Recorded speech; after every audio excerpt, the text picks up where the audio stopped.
Hello, hello. We are live for the introductory stream on Sword and Shield Studio. Today is pretty straightforward. I'm just gonna go through some lower third concepts. Anyone who shows up, feel free to ask me any questions you might have about the channel, that you might have about DaVinci Resolve, and I'll try to answer them for the next few hours here. So I will switch over to my screen now so we can take a look at Resolve, and I'll just start messing with things and we'll see how this goes.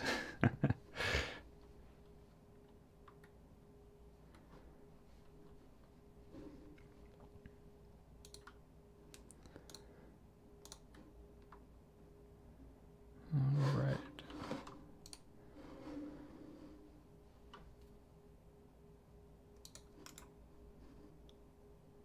Oh man, 2 a.m. That's all right. Maybe you catch the recording later, or maybe I'll stream at some crazy time in the future. That's not unlikely. Okay, so just going to create a new composition here.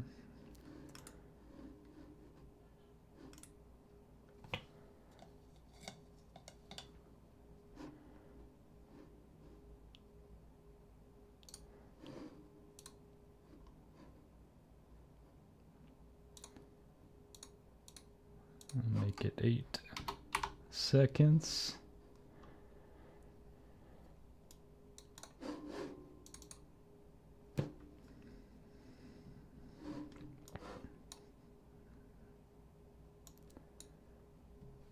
And let's see.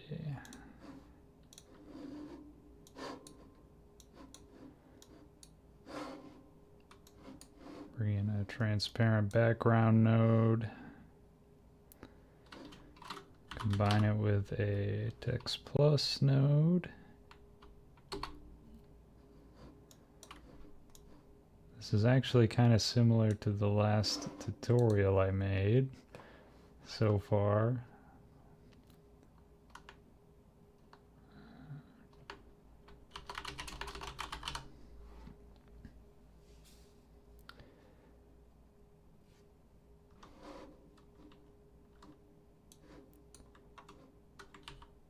So a really cool shortcut is you can do Control G on the composition preview here, and it'll show you your safe margins, so you can position your text in the safe margins here, which usually looks the best.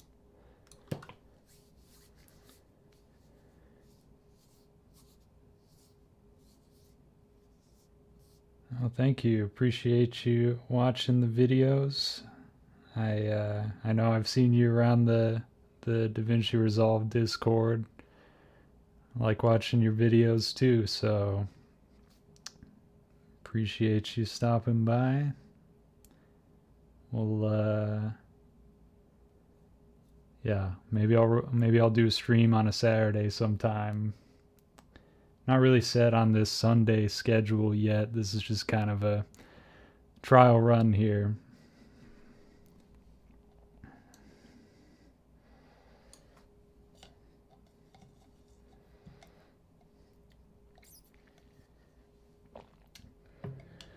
So we're making a John Smith lower third. Hey, what's up, Patrick? Yeah, I'm trying out the live stream thing. It's not exactly used to doing more than one take, you know, for the intros and outros, so it's a new thing for me, but figured I'd give it a try.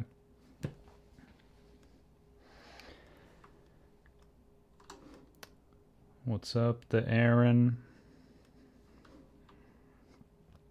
Okay, so we are making a lower third graphic here with John Smith. exactly sure what I want to do yet. Maybe just do like a little box sort of deal around it.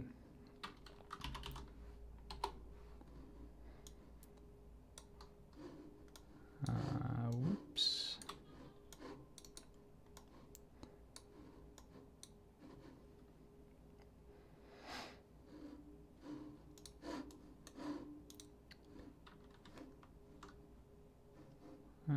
Right.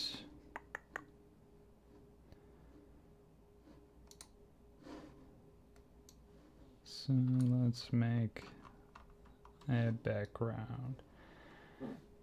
Actually, I think instead of doing this rectangle background, I'm gonna do what I did for the last lower third I made and use a shading element instead. So I will do that.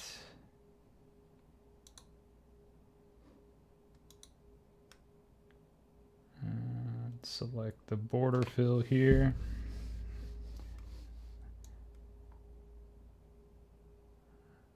And just extend the horizontal.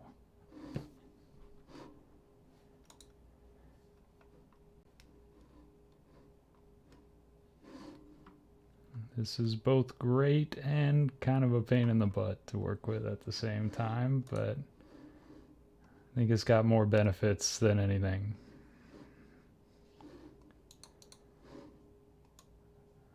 Let's see.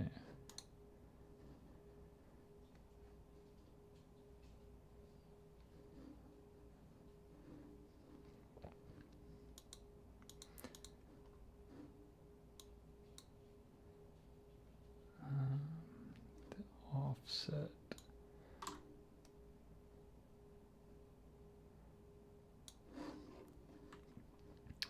Let me know how the levels on the mic are and everything. I know I didn't have much time to test this, but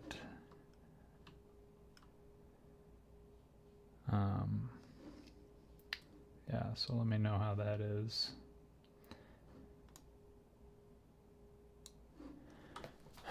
So I'm thinking what I'm gonna do with this is have like a white box take over the entire lower third and then kind of mask out, and then the text underneath will appear. So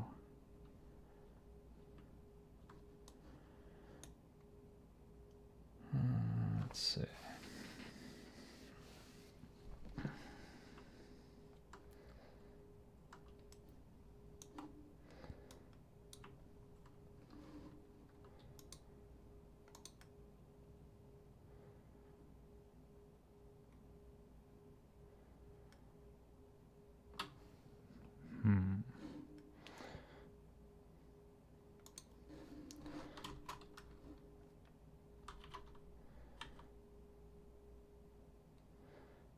You know, okay.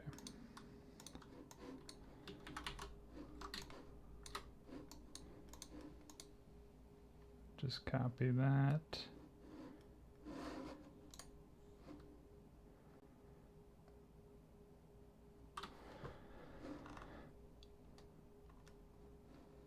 Yeah, that Minecraft 3D scene in Fusion was pretty cool for sure. Got a kick out of that.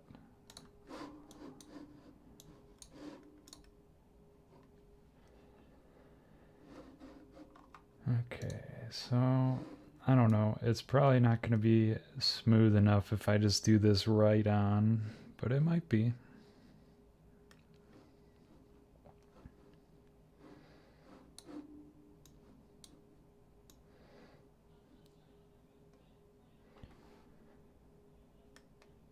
Yeah, that's too staggered. Maybe I'll just mask it out.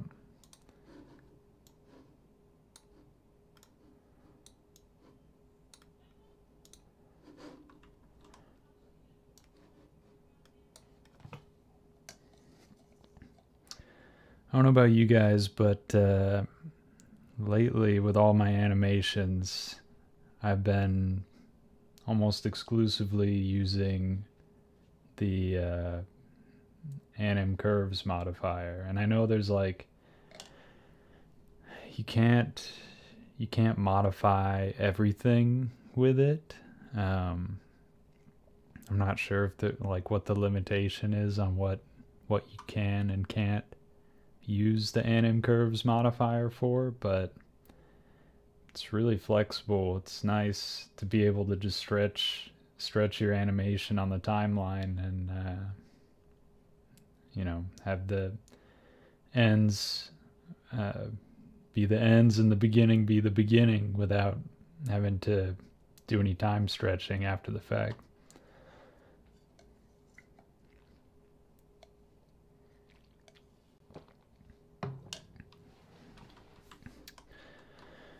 Okay, so we got John Smith. Probably going to change this font.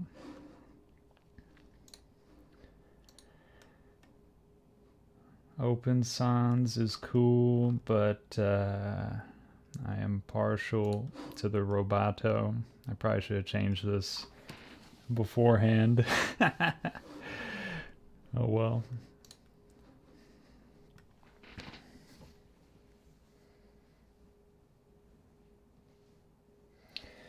Couldn't you use the curves as a value and put the value in a function in order to get more results out of it and not just have it be from A to B? Yeah, that's true. I mean, I don't have a whole lot of experience writing functions, to be honest, but I assume you could have some extra added functionality by combining a function with the anim curves. But I think it is like a function in and of itself, like it takes over the value. Like if I modify, let's see, if I modify the alpha with anim curves, I can't also modify it with an expression.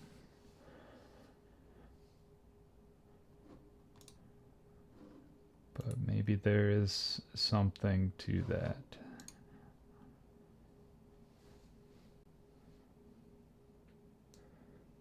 Okay. That makes sense.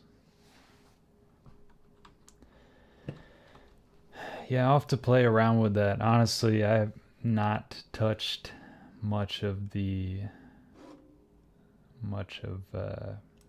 with functions and Resolve in general yet, but I used to do a lot of basic functions when I used After Effects more frequently, and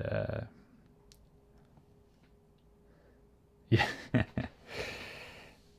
Yeah, and like the anim curves modifier is new too, so it's like, I'm not even really sure everything you can and can't do with it yet. And I've had some weird issues when I've used it, where I'll stretch, and I had to mention this in every video I've made where I mentioned it.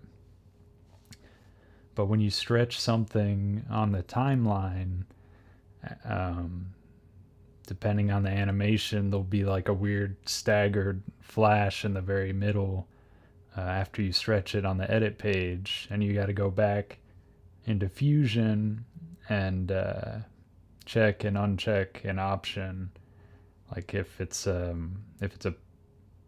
mask that's being affected, you just check and uncheck the solid option, and the flashing will go away and it's fixed after you modified it. But for whatever reason, it doesn't like, the main purpose of using it is so you can stretch it on the edit page timeline, but that functionality seems messed up right now in some way. I mean, it's easy to fix, easy enough to fix. Like, it's easier than going back and modifying the keyframes and doing time stretching and everything, but I don't know what's up with that.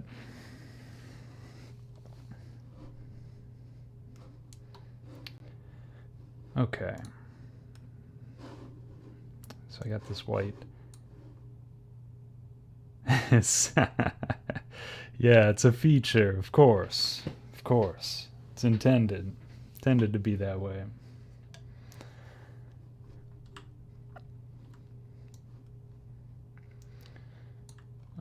That's weird. Oh, okay, duh. Different.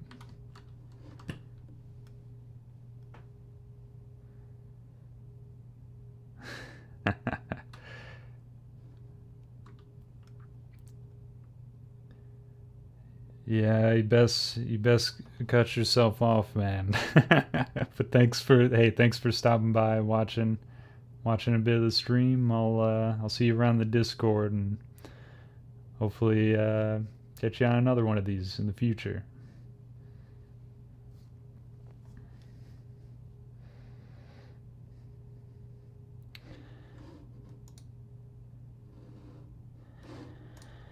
Let's see. What? Roboto. It's a good Google font. Okay.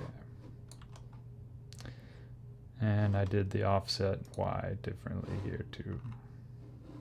I'm just going to restart this section here.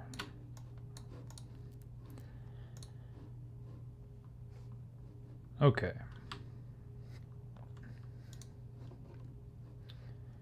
So, going to make this second text layer all white to get the illusion of the white box. And I'm actually going to use the anim curves modifier here to quickly, I'm going to quickly have the white box come in, and then using the same mask, well, how am I going to do this? I'm going to have the white box come in, and then as it disappears, have the layer underneath appear. I guess I could use the same mask and then invert it.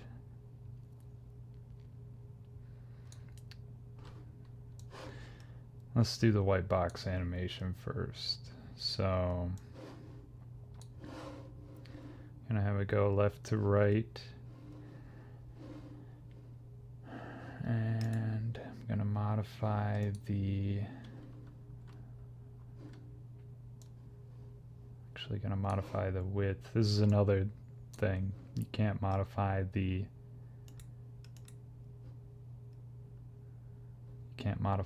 center value within anim curves modifier. So I'm gonna have to do the width to kind of give the illusion that it's just one mask, one big mask moving across. So let me do that now. Modify with anim curves, and let's see.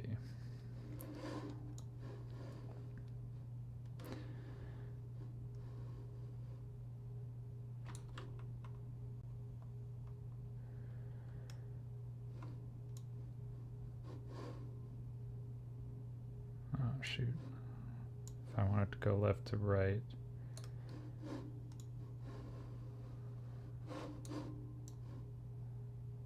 Put it there. Okay.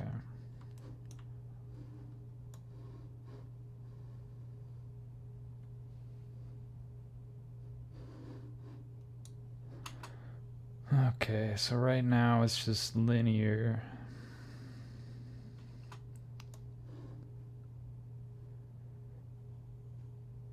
So I'll need to do a mask of the mask.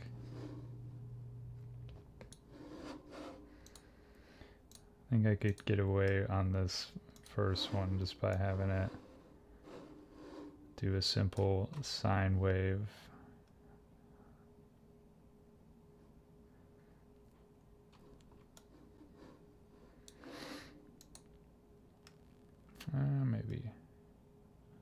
Maybe quad. That's a bit quicker.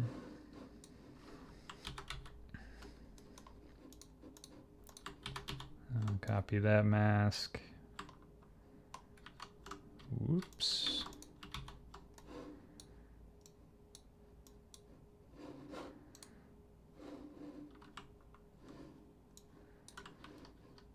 Wait a minute.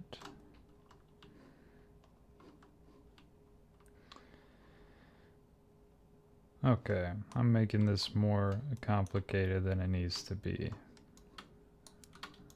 I'll just take the text that was on the bottom, bring it over to the other side, and then have it appear from the other direction.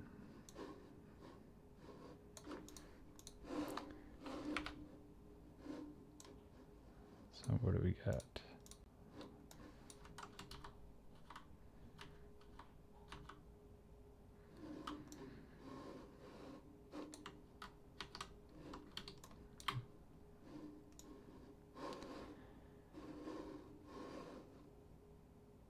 Okay, so far the white box appears, and we need it to disappear.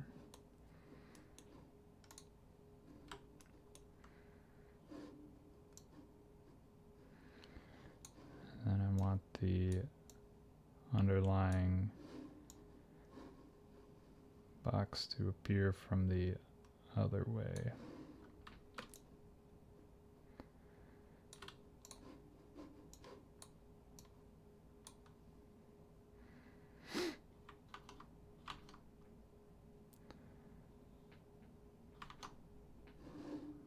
Did I? I transferred to my webcam. I need to get rid of that keybind real quick. A little behind the scenes here.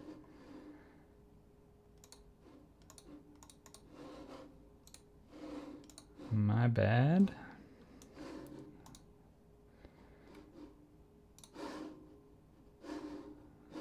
And okay. Inaugural streams, you know, what are you gonna do?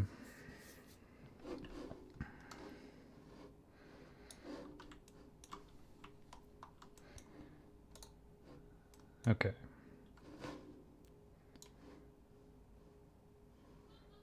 So John Smith come in there, and then I think I'm just gonna leave like the little white border at the edge there. I think that looks cool.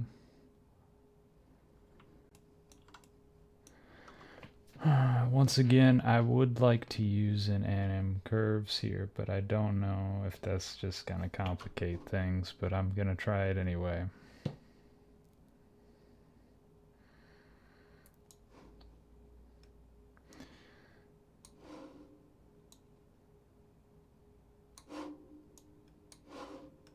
So I'll go to width, modify with anim curves, and go to the very end.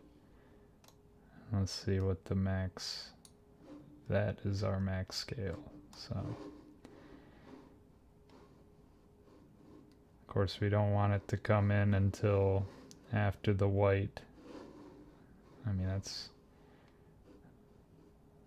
one kind of effect.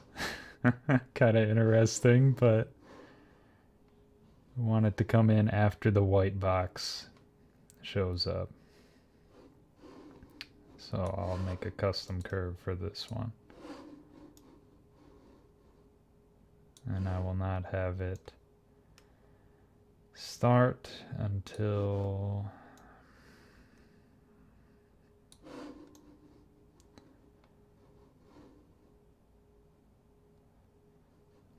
right.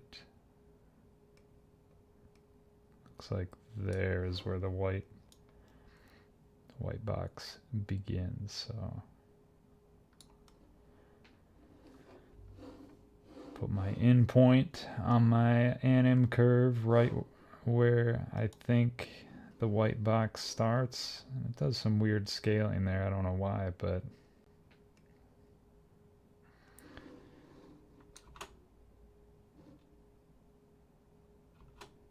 actually, I just realized this is probably going to be extremely slow. This is 24 frames per second. I need to shift everything over to the beginning of the anim curve here. Both of them. So I'll do that. So I'll have to make a custom curve for both of these.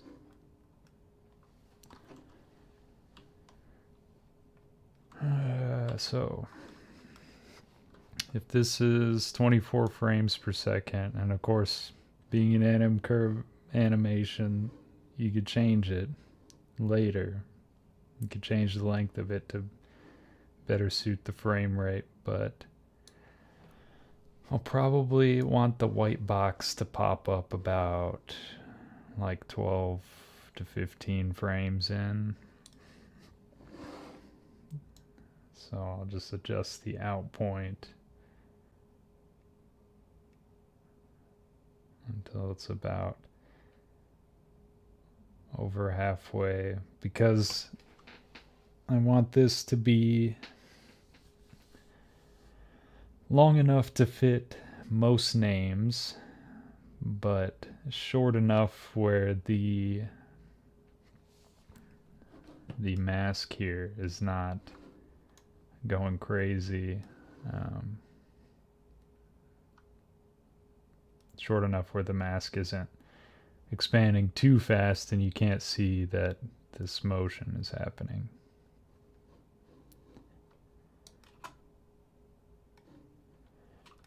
Okay, so the going back is still a little slow, and it's not, I gotta reset the scale where the bar shows up well here.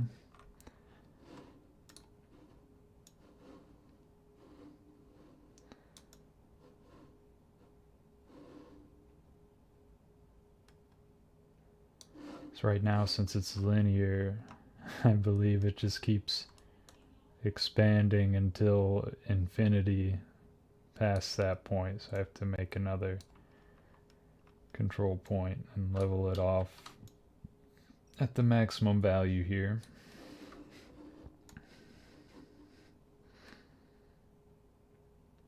Cool. It's still a little slow though.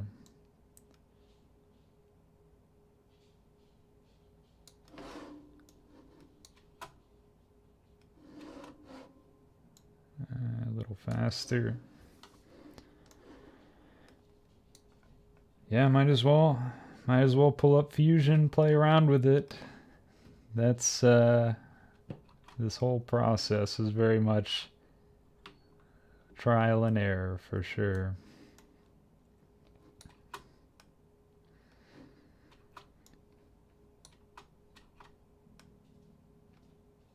Okay, so that's kind of cool.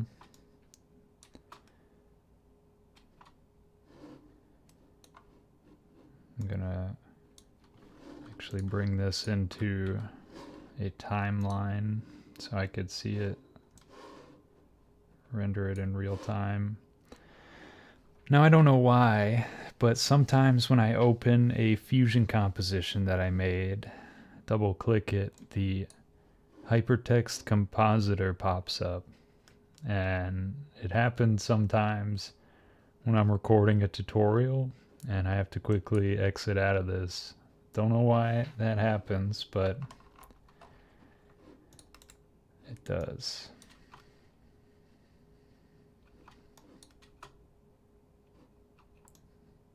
Okay, so is that really real time?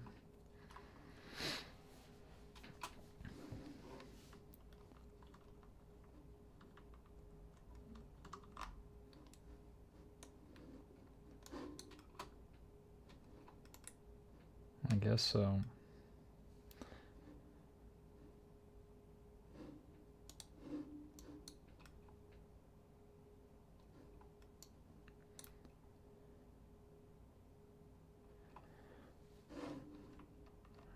I hate to do it, but I need to give this a little more breathing room, I think. The text is filling up the box a bit too much.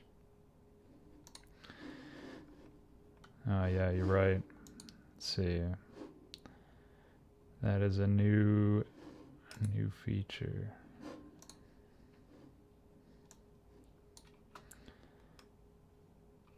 Yeah, blue bar is up there, so I think it is in real time. It's just a bit slower than I was imagining. So first thing, though, I'm going to give this a little more breathing room.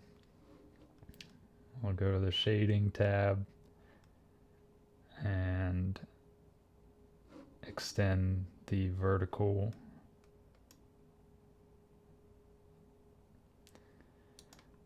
Oh, that's odd. Oh, okay. That's the white box. Duh.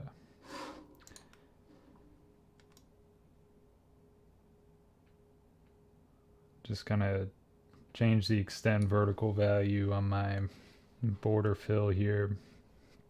It's 1.3 on both.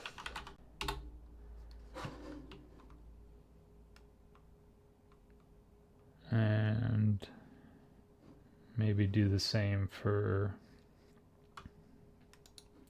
extend horizontal. Set it 3.0. Kind of changes the size of the bar, which is not exactly what I wanted, but I can fix that by just adjusting the maximum scale of my anim curves modifier. Maybe make it, oh, too much. 0.7, 0.695. Ah, that's good. Okay. A little more breathing room now.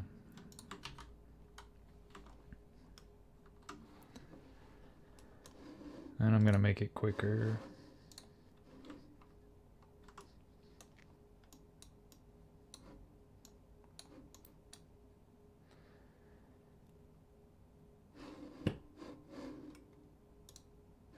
Let's see. So the white box goes to 0.0588 and the gray box goes to 0.12320, blah blah blah. So I'll probably do it twice as fast.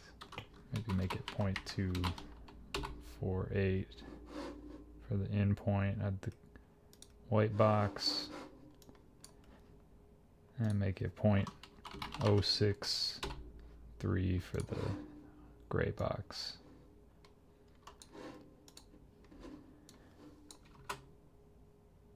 Nice. That's a lot quicker. That's kind of what I was going for.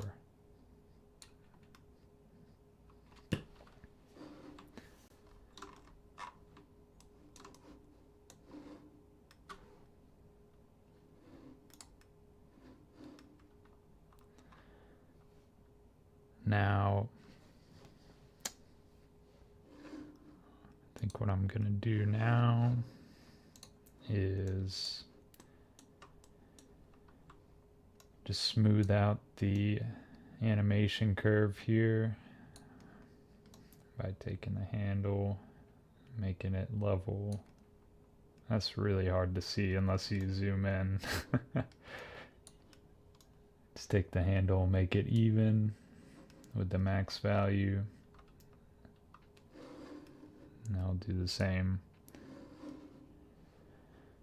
thing with the white box. This is actually, this one is still set to, I didn't make a maximum cutoff here. Guess it doesn't really matter for that one, but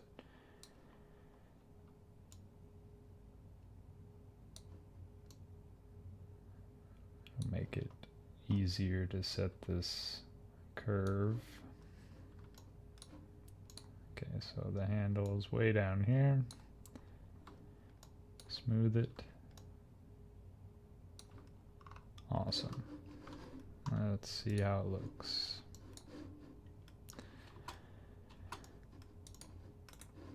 Let's let it render.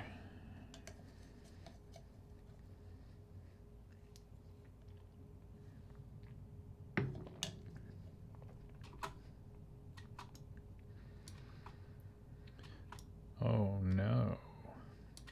Is that instantly white?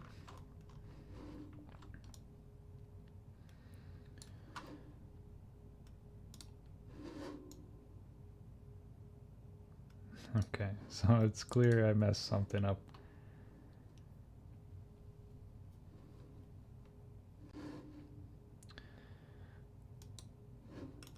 Oh really, when you do render in place, it's supposed to have a prompt to save, huh? Huh.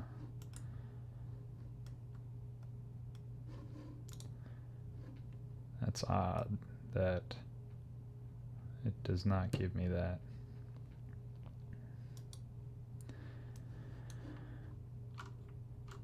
I get the feeling I'm gonna have to just completely wipe, you know, save, back up my database and projects and everything, and then reinstall Resolve. I don't know how, you know, upgrading from versions past makes any difference from just downloading the latest version, but I get the feeling that, and it would not hurt to have a fresh install. It's a common bug.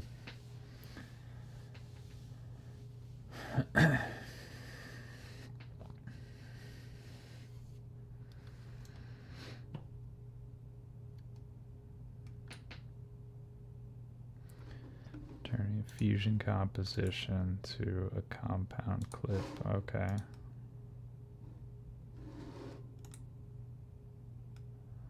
Okay. Let's see. Create compound clip.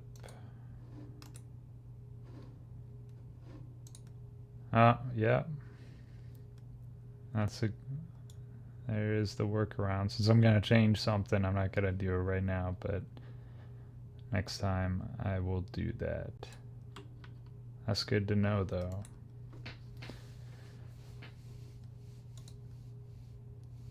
That's beta software sometimes.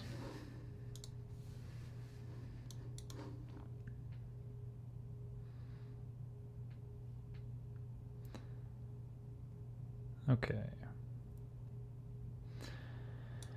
So why is that immediately going to white? The mask starts there, and literally the next frame it goes. I think just the curve is a little too intense for it now. Whoa. Yep. I mean, I think generally Resolve 17 beta has been more stable overall for me than 16 was.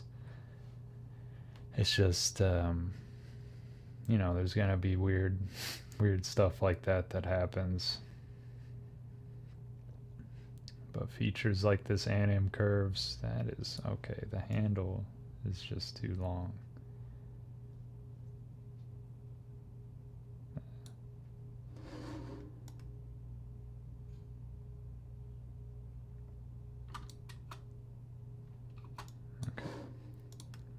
modify the gray rectangle curve.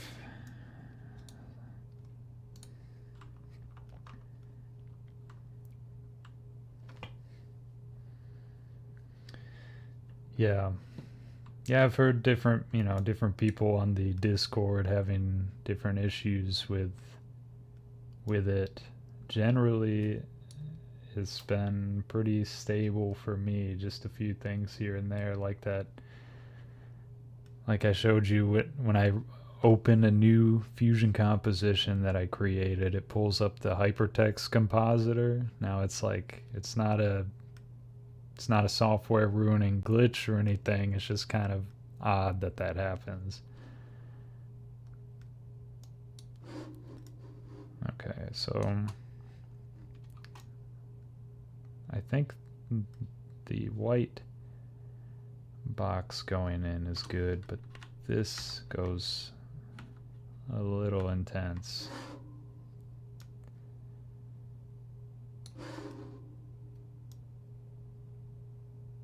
You got like 1, 2, 3, 4, 5, 6 frames of the white box, which is okay. I think if you extend that, it's gonna be fine. 1, 2, 3, 4, 5, 6 frames of the gray box now, but 4 of those are just near the end.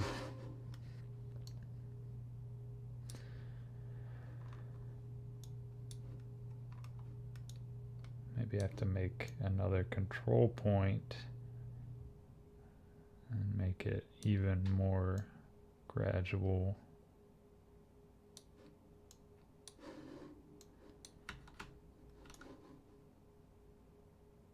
Let's see. No, okay.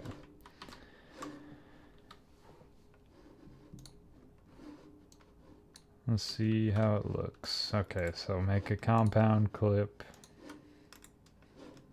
and then we'll render it in place. We'll make it 1080p 8-bit. Not exactly sure which one to choose here. Guess QuickTime is fine.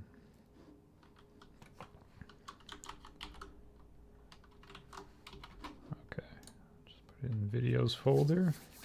Let's see. 7 FPS.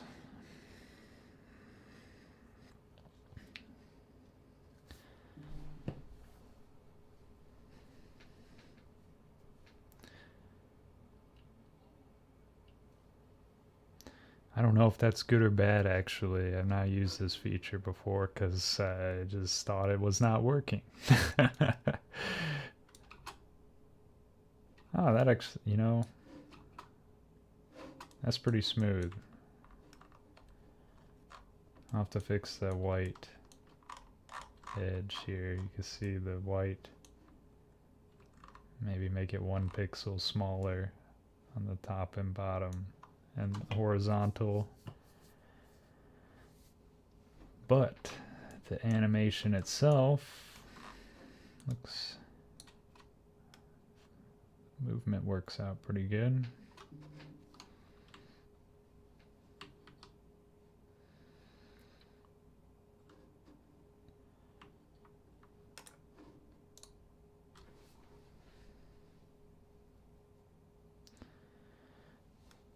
Okay, GoPro form and RGB 16-bit. Yeah, I know when I was rendering stuff with Media Encoder and After Effects in the past, I would use some variant of QuickTime that did support transparency, but I know video encoding can seem one way, and well, it can be confusing. So let's see. I just want to make the white box a bit smaller on the top and bottom.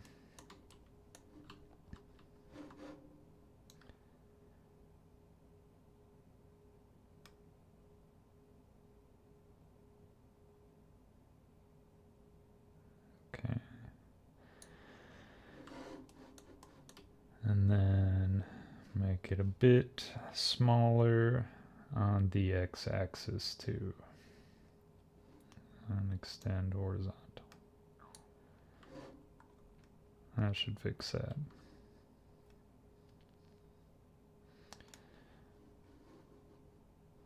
Now the reason it's kind of weird using the text for the background here because I'll have to change both text nodes in order for this to work. So like if I wanted to make this Jonathan Smith, you know, it does it for the white box. Oh shoot, you know what, I forgot to change the horizontal anchor to left before I did this. I'll do that. And I will match the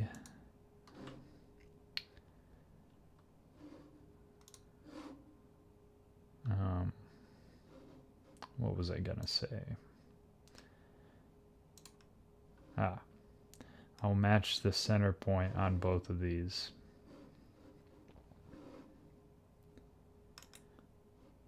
So modify it with an expression.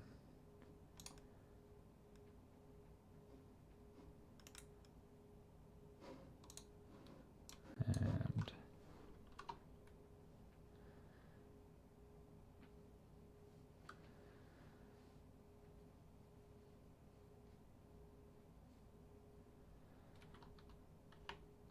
text.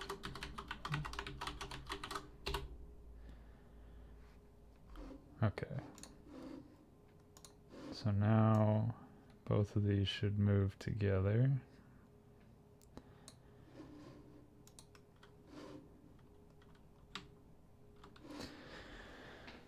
Yeah, I'm wondering if there's a way to write an expression or basically tell this text to be the same as this other text. Like have two text nodes match no matter what. Because if this is following the position of this and the text is the same, then you could just swap out the text in one node instead of both. But I've never done that before. So maybe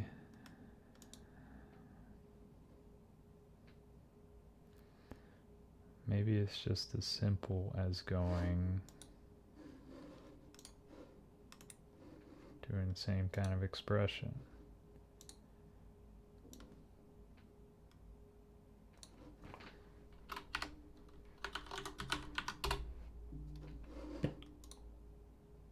No. I think that erased it.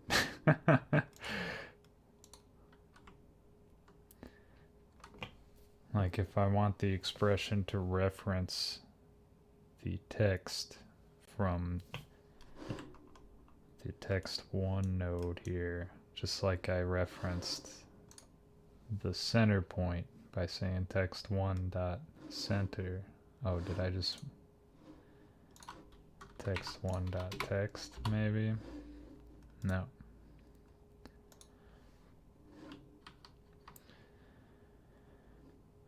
Because you can, because it's looking for a text, and then in quotations you put John Smith. But there's got to be a way to swap John Smith with another variable here.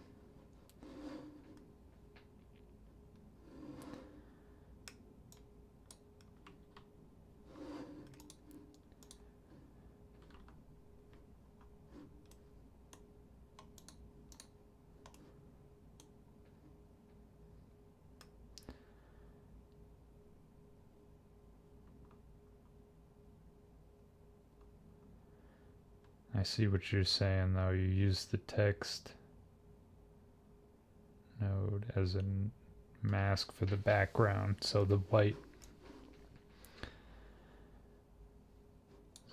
background that comes in initially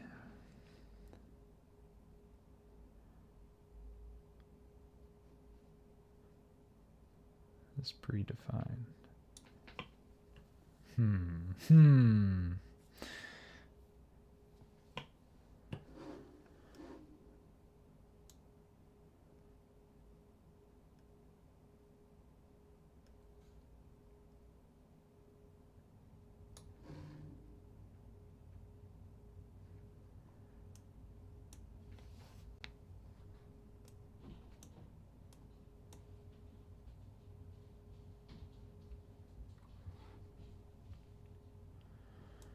Okay.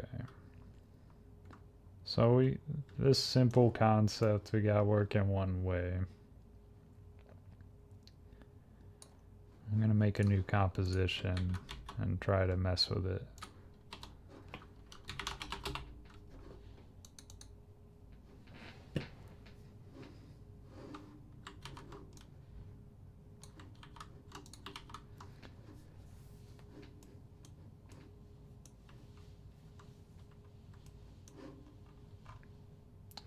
Did that save a... Oh. Weird. I thought I had fixed a little white outline there. But I don't think that'll matter if this other way ends up working. So I'm going to take the white portion out of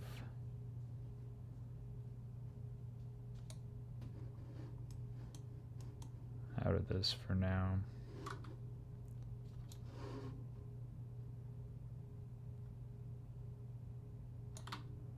Add a new background node. Make that white.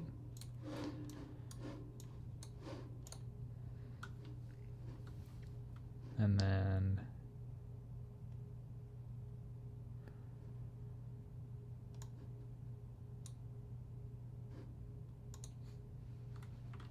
no.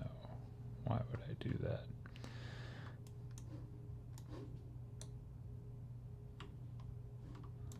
I see.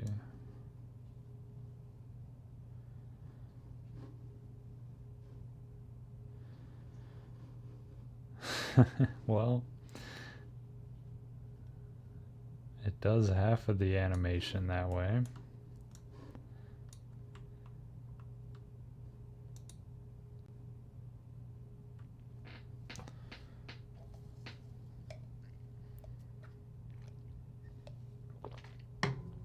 Okay.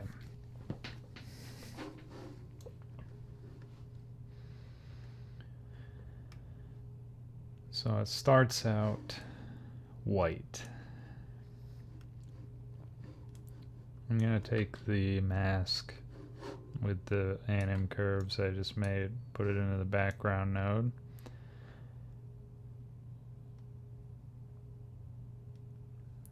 Then when I type, okay, that's weird. All right, let's make a really long title here. Mr. Jonathan Smith.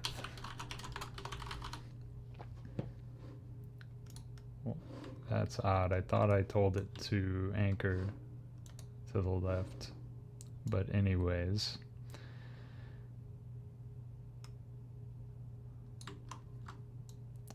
I guess I'll reset that.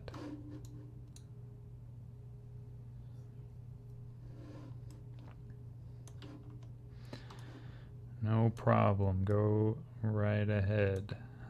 You may think of something that I do not think of here. Whoa. That's interesting, but it's not exactly what we're going for here. Okay. So why is that happening? this mask extends. It's because of how the masks cross over, I believe. Yeah.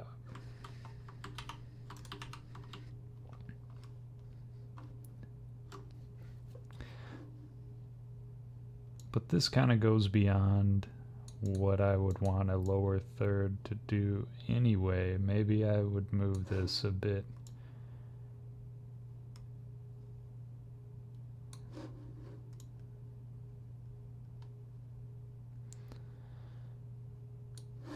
Okay, change the max scale on the anim curve.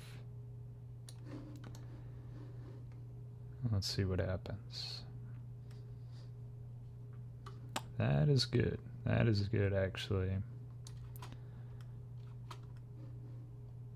That's plenty of space if, for instance, someone did have an extremely long name and wanted to keep the font that large. And if you want to modify it, you type whatever you want here, and it'll still work. Oh, wait a sec. Not quite.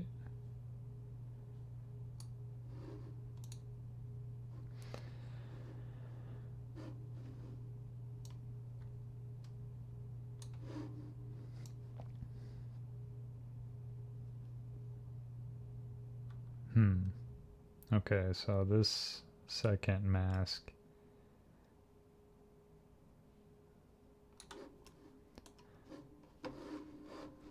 needs a little bit of adjustment in the scale value.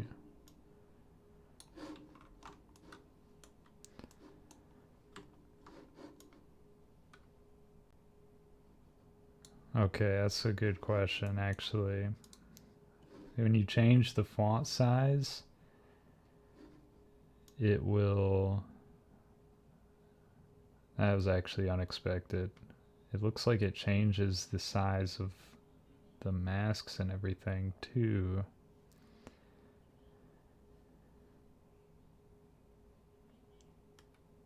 Huh. I suppose that's because the mask is tied to the text. No, but if you wanted to make it smaller and have more padding on the background, you just go back to your shading settings and adjust the extend horizontal and vertical. So if like the thin, I guess if the thin, it would be nice to be able to keep this bar at the very end stay the same scale relative to the text no matter what, because it is kind of weird when you scale it down that the bar gets smaller, and then of course when you scale it to a ridiculously low amount, the illusion of the border fill goes away. But I guess if you want to adjust that bar, all you have to do is change the extend horizontal value, and it'll change it both at the end and that beginning bar.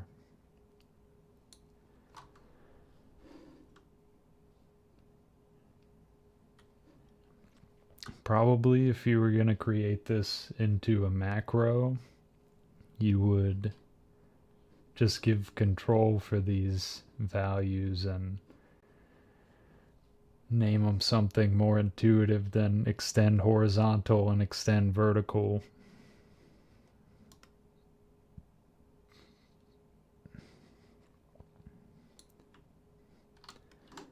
But you can also...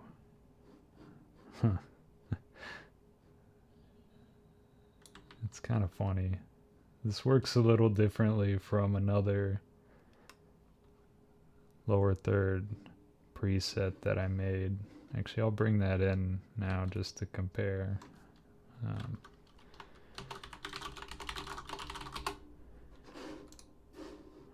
I made a preset in one of my more recent videos. Sorry, going kind of behind the scenes here. One with the title and one without. Oh, shoot. Okay.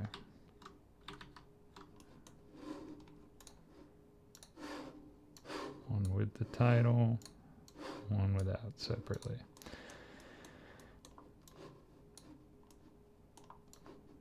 So it's kind of different how I did these.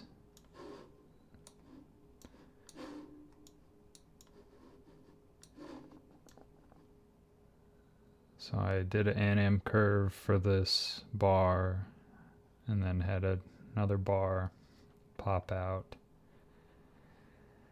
and it just masked the text. But I didn't use the text as a mask. I created a separate white mask because it's a different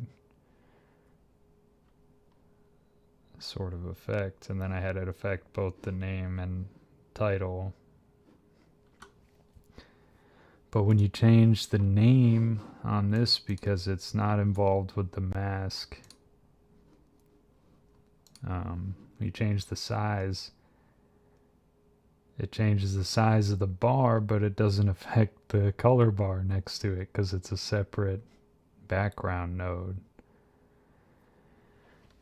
So it's just a little different approach, but still kind of run into the same problem where you have to make some minor adjustments if you want to change the size of it. But I did parent the title to the name, so you can move both of those and it sticks together. So, and I don't know why I brought in the no title. It's kind of just the same deal minus the title node here. But that is available for download in that video if you want to mess with that and see how that works. There's a download link with that video.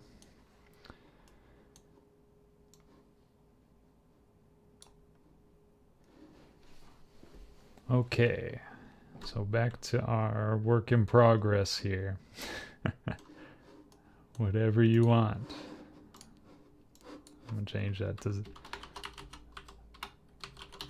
back to Jonathan Smith.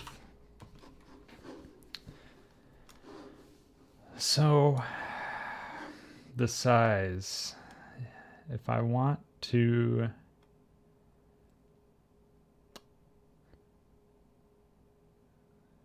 the bar to remain relatively the same, I guess what I would have to do is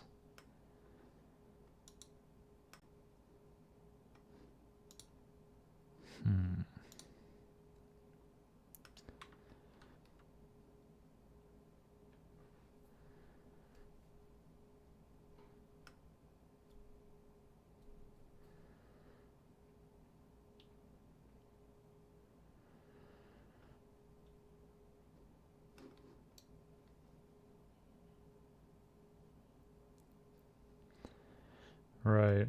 And I think like what we're doing here works better because it does, the background does kind of adjust with it, but it's not perfect. So I think the text is both a mask and its own deal. And the shading element, this just always kind of felt like such a workaround doing the shading element versus a background.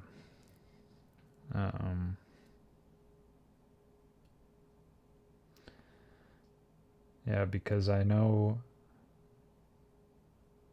in After Effects, I believe I created a lower third preset at one point that did do what we're describing, but I don't know how you'd get similar functionality in Fusion without using this shading element.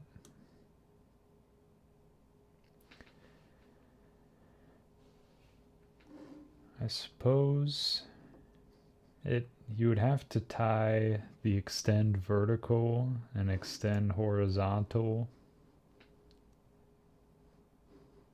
I suppose you'd have to tie those values with an expression to something, to the text size somehow.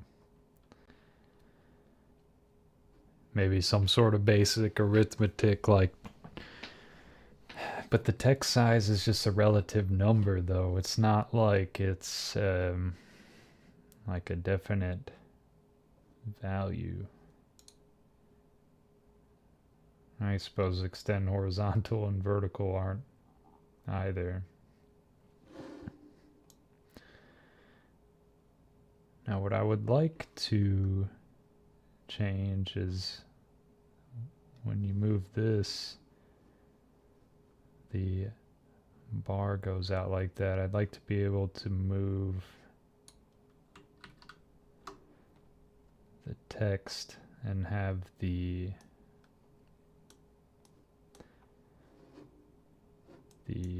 white bar mask move along with it. So I will have to tie the position of this.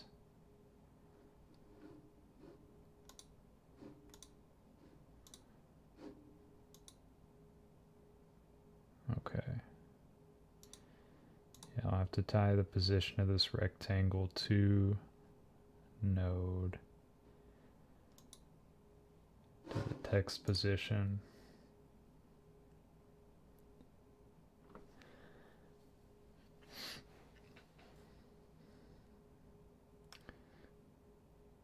Which I believe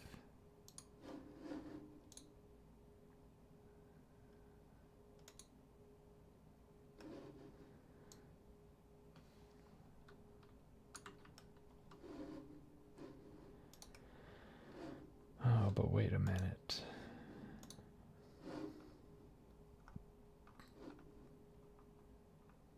No, okay. Okay.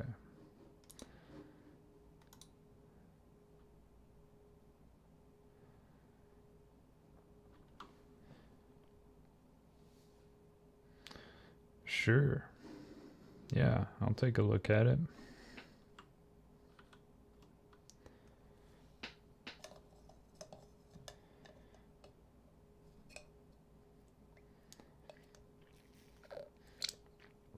Are you gonna send it on YouTube or Discord?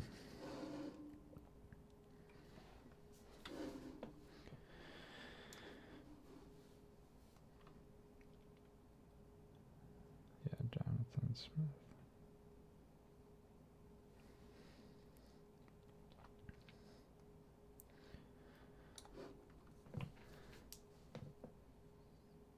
That is... So I would need to tie the position .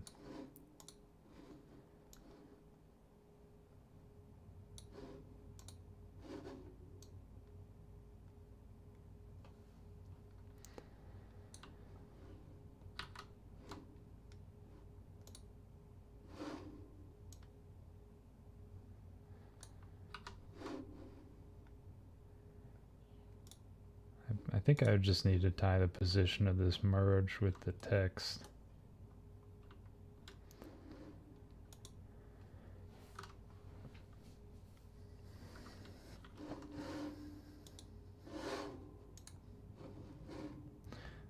see. Got the name going into transform node. Sidebar background to merge.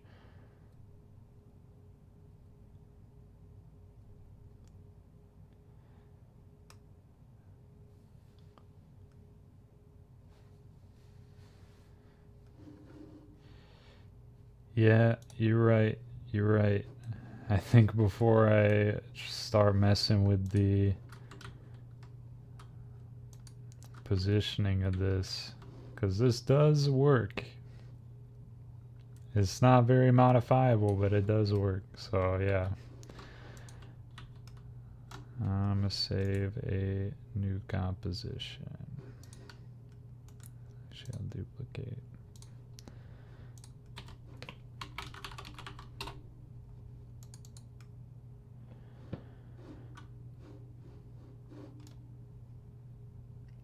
Okay.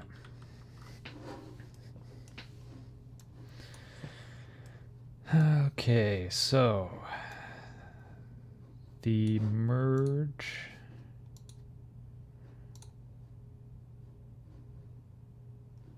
two and the text one, if they go together, everything should be fine. So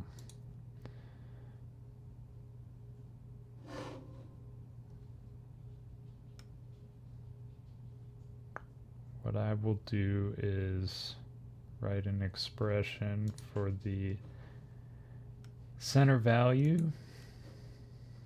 I actually only just learned how to do this recently, and I still might mess it up, so bear with me.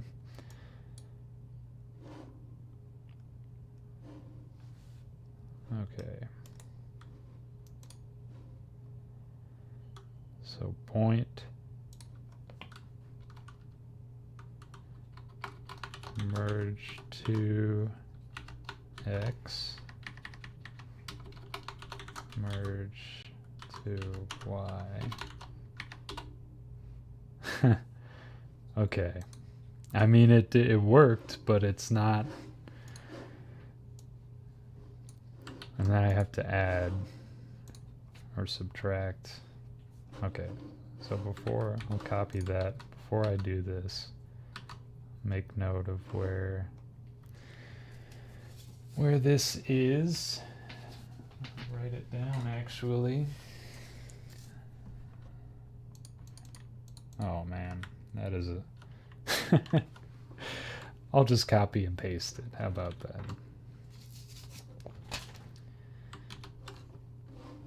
So notepad, that'd be X, and the second one will be Y. Okay.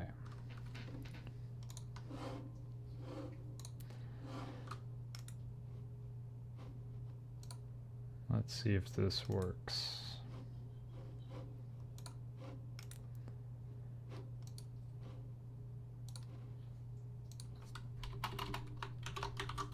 Merge to X minus the long number we got.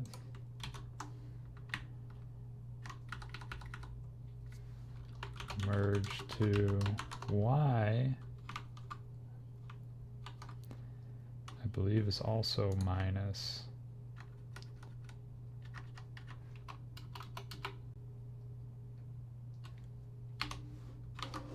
this other long number.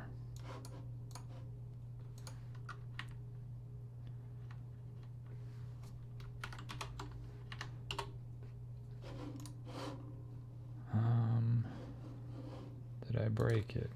Doesn't accept that many values, maybe.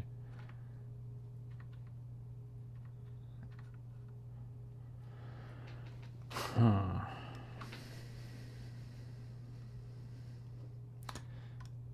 Maybe it's just the syntax. Does it need to be space?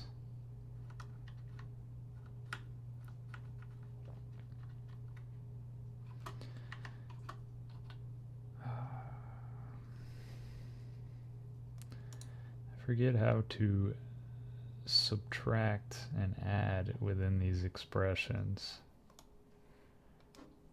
The syntax, at least. It's like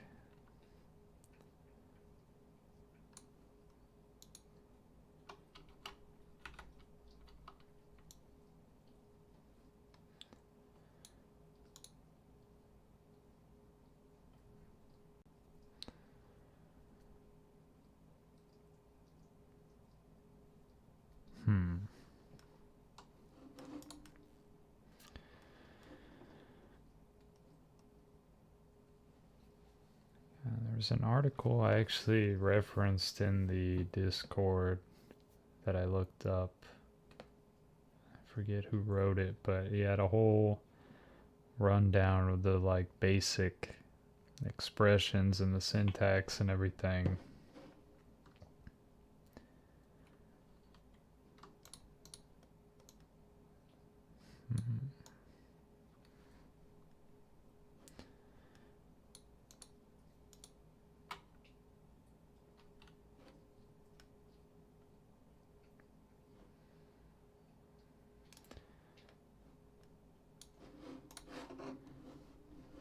Let's do a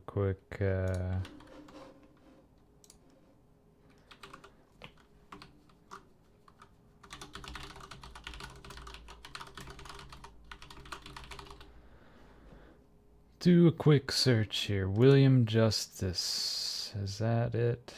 Okay.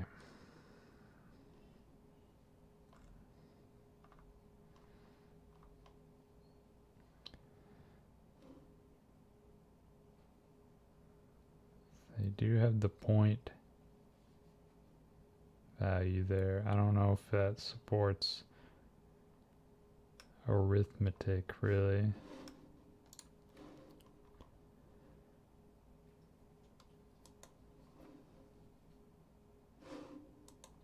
Was it Brian Ray who wrote it?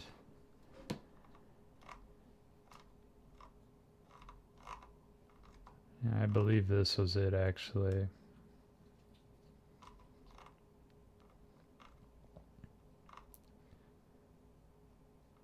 Yeah, Brian.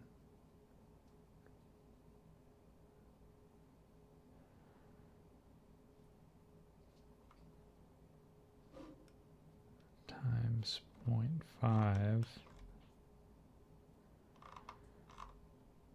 He's multiplying points.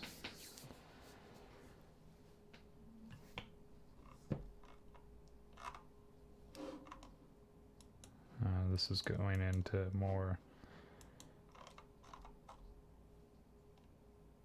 So you can multiply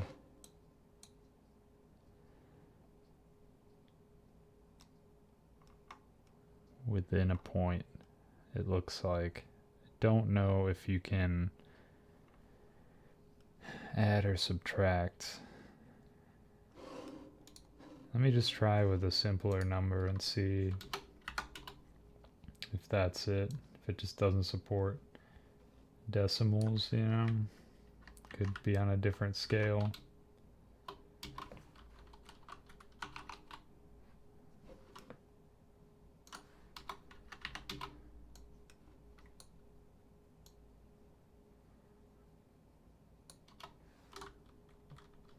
So maybe, no. Okay.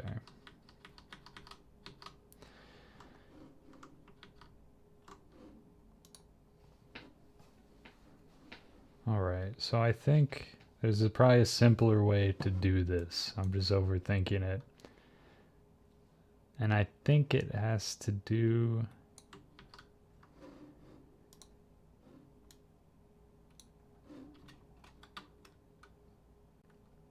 I mean, maybe...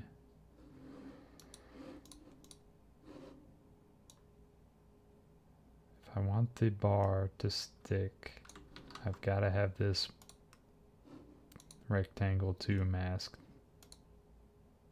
to move with the text.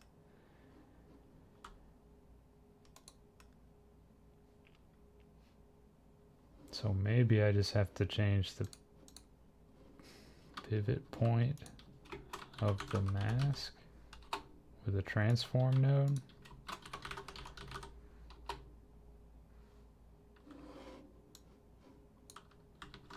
Oh, that appears to have changed the entire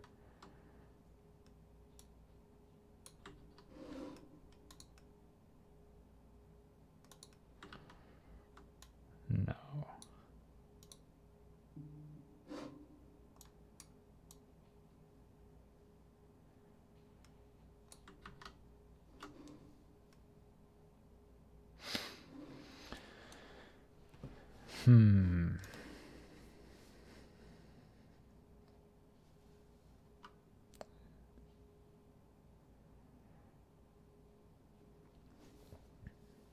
Because it really would be nice to be able to, I mean, it's really not the end of the world if they don't move together, because most people are going to want a lower third animation in the same spot no matter what.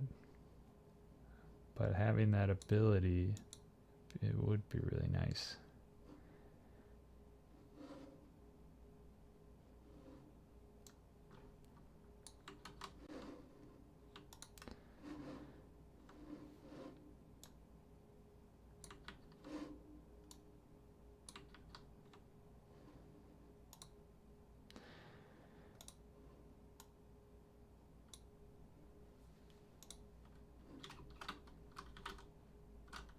Let's see.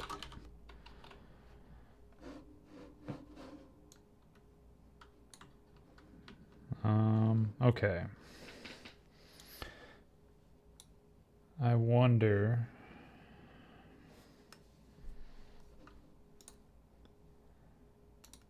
This is a lot of wondering.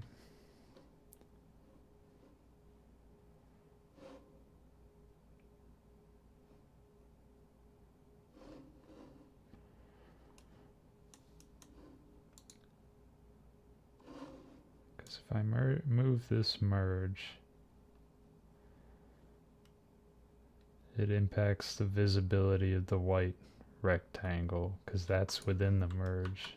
And this text is within this second merge here. So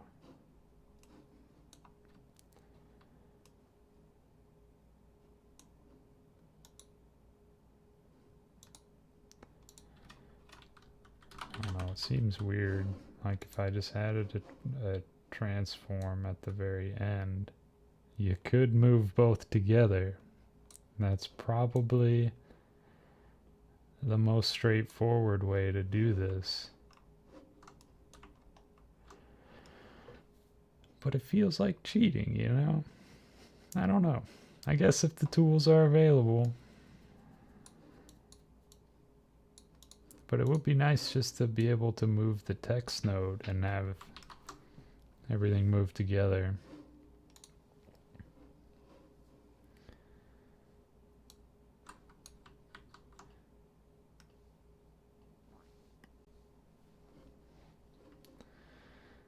Yeah, it is odd because having the crossover of having this text node work as a mask for merge 2 and it just pipe in by itself to merge 1 means that you can't have its position really impact both at the same time without a transform node.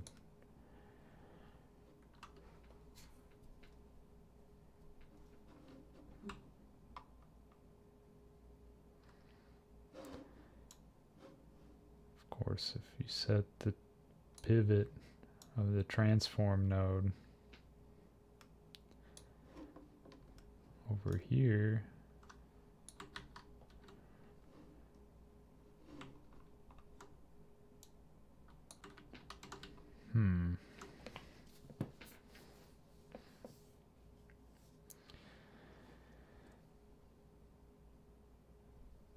that's kind of tough. And like theoretically with something like this, you might want to add a second box underneath transform between one of the links. Okay. Yeah, like if I... Whoa. Let's see. Let's add a fresh one.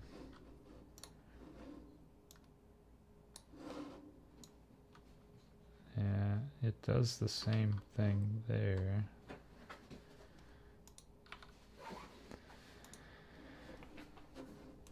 Yeah, because having it at the very end, of course, affects everything.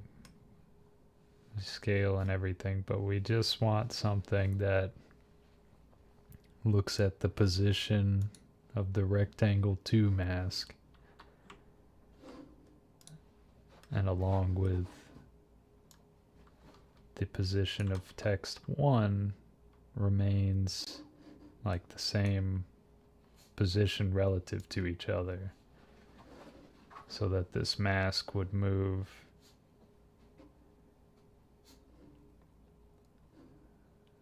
along with the text 1.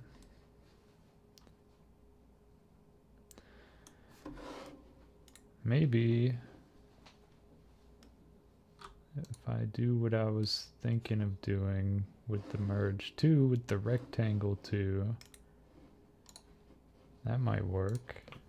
If I go to rectangle 2 dot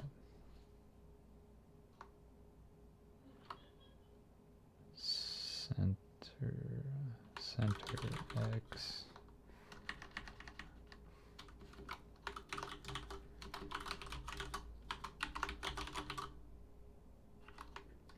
Maybe it's a center dot X or center X.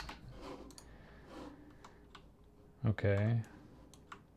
Like that matches the two that way.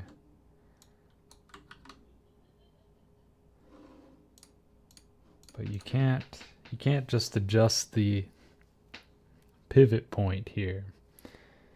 And I think that should really be an option for mask nodes or back, you know, most of these nodes that do rely on transformation in some way to be able to modify the pivot point on them.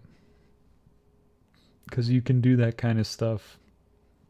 I know it's vastly different programs, but you know, in Blender, for instance, every 3D object, every plane has a origin point that you can set, and that will be extremely useful in this situation, just to be able to set the origin point and have both of these nodes reference it. Because this, you know, the mask and the text will just be in the exact same spot. And maybe, oh, actually, maybe if I just shift the merge, wait a second. If I just shift the merge between the two, then if I move the, oh shoot. If I move the rectangle, aha! Okay. That is one way to do it. You match the text node with the rectangle mask for the white rectangle, and then just shift the merge between them. Then you can modify both. And the position is the same. I don't know how that affects.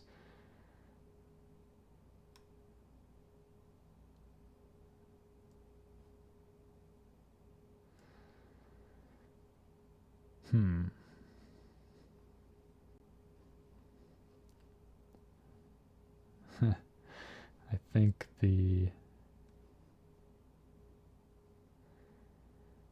the node comes in on the opposite side, the same side now. But maybe that's an easy fix if I just invert. No, not invert. It's not over yet.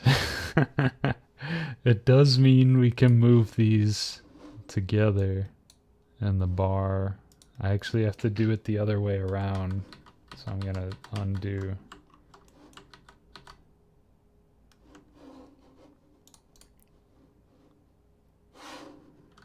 Let's see, I might have gone too far.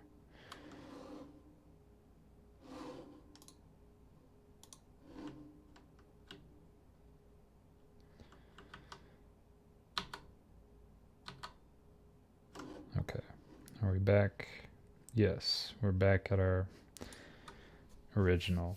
So I'm going to try doing this the other way around and have rectangle 2 reference text 1 in the expression for the center x and y values. So let's see how that works and see what I can do about fixing the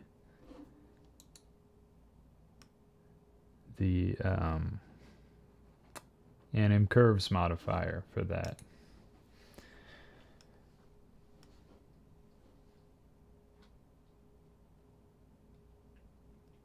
I might just have to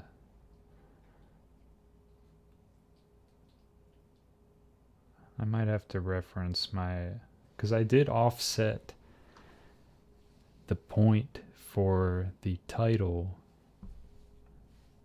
in a similar way for the other lower thirds graphic that I made using anim curve, so might just have to copy my own work here. Okay. So modify with expression.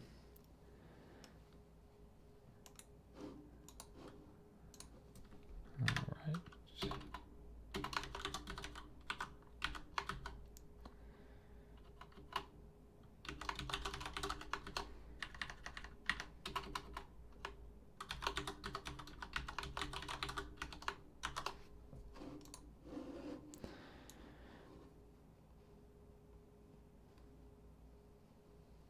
Okay, and then shift to merge just a bit. Okay, so it comes from the same side now. We solved one problem and introduced another. But I'm going to quickly pull up my other lower thirds here and see what I did. I can't remember what I did to offset the title in this one, but it was an expression in the layout.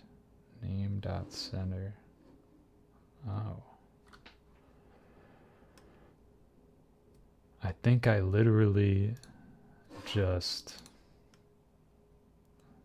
reference the center of the name node and then shifted the merge that it was connected to slightly. So that is not going to help us in this situation.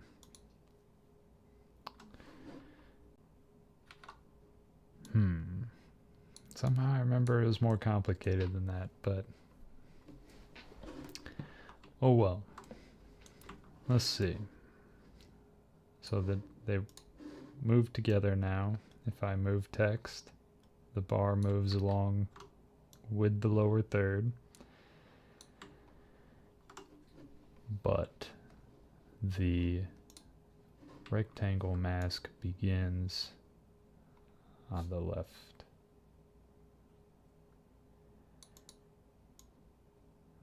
And I think if we want it to go to the right, from the right rather,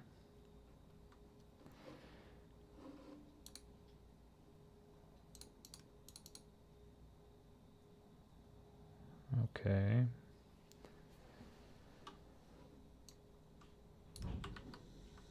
We have to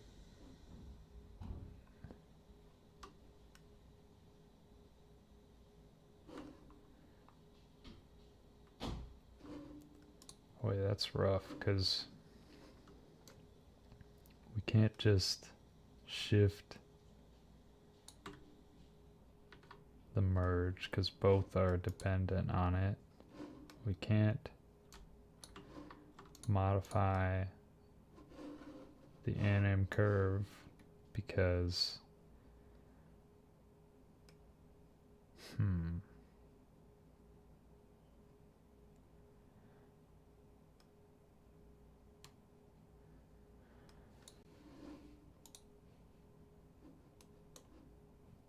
what happens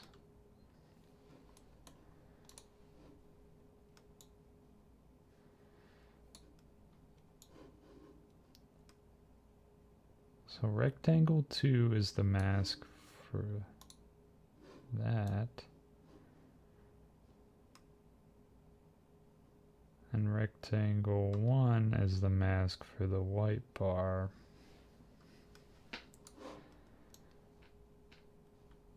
And that doesn't really change the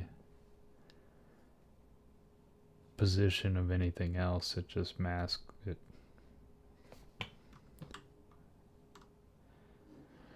And if we move merge 2, that also is just the white bar.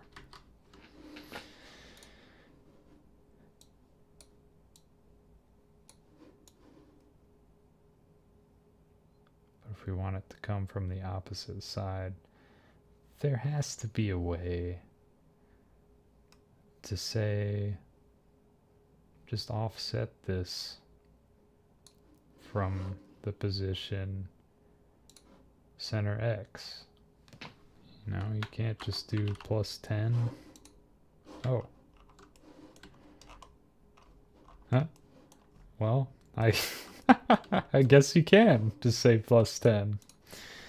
What do you know? Okay. Like 0.5? Maybe just a little bit of guessing here. So that way, white bar appears, gray bar appears, perfect. That is exactly what I was looking for.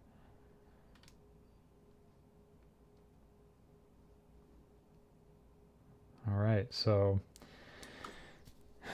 I don't know why it was not letting me subtract those long numbers earlier. Maybe I just missed something with the syntax. Maybe I didn't put center dot X, center dot Y, and instead just did center X, center Y, but this appears to be working how we want it. So that's cool. Now I can move the text and the bar will move with it. And the animation is working how I wanted it. Still got a little bit of a white outline around the edges though, which is kind of funky. I think I can fix that just by changing the height of the white mask to be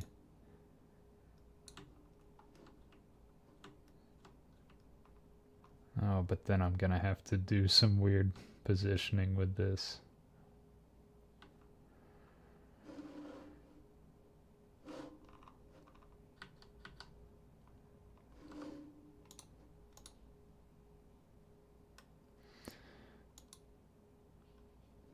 I guess there's really no other way.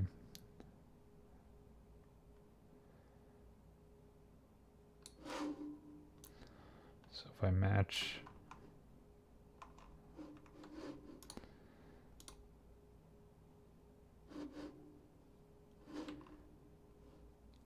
Looks like it's gone.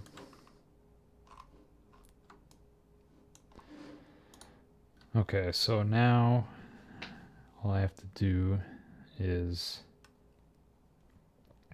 match the Y value. Actually, I really just have to. Okay, so I'll point the rectangle 1 mask. I should really name these, by the way. It's kind of confusing. So this is white bar mask. And this is gray name mask. And this will be name.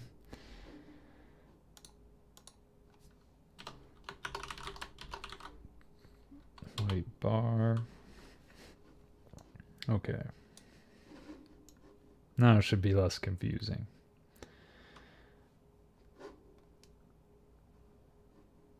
But, so that works pretty much how I want it. I just need to get white bar to follow gray name.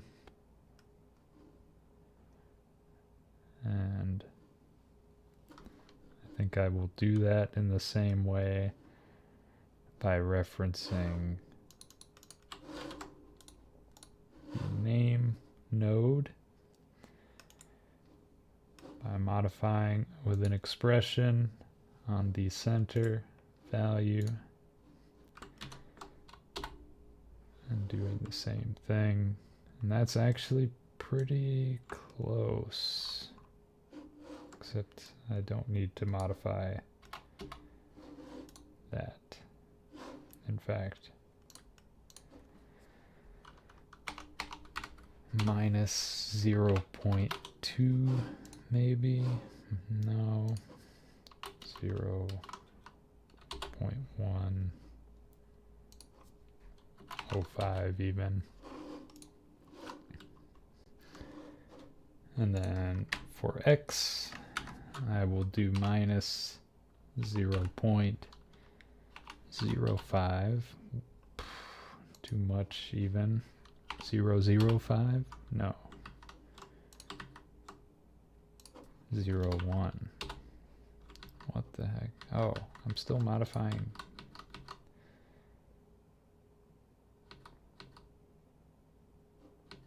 What am I doing? Need to modify the y.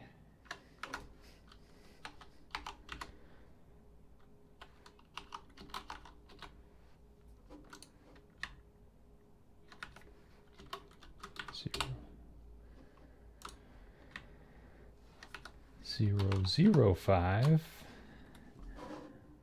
That actually might be perfect.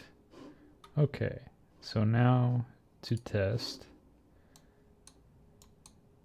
When I move the name, all of the masks move along with it, and nobody can tell the difference.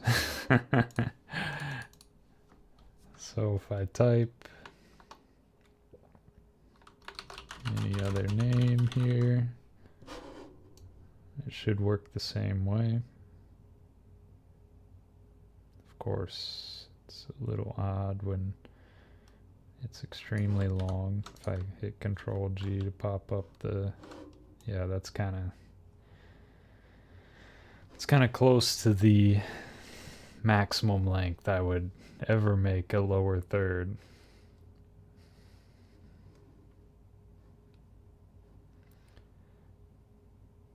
Okay, but you know, that's good. It works and everything sticks together. If I want to, now the size problem, oh, that is different.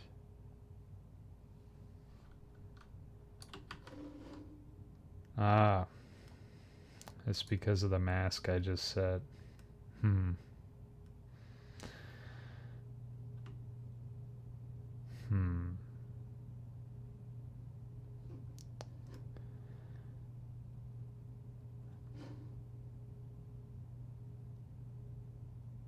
So the height is 0.118.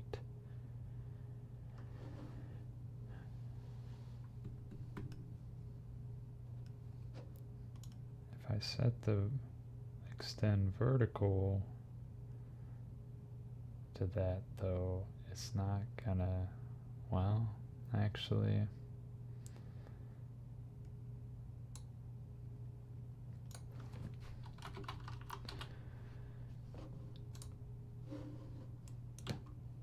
okay. So I could probably reference the, oh, but, oh, they're two different values. Never mind.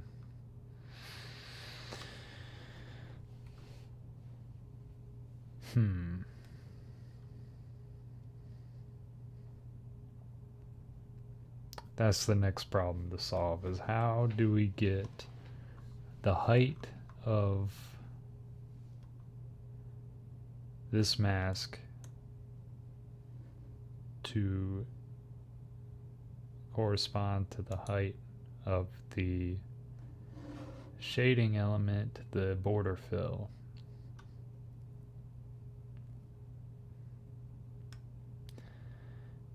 I don't think there's an easy solution to that.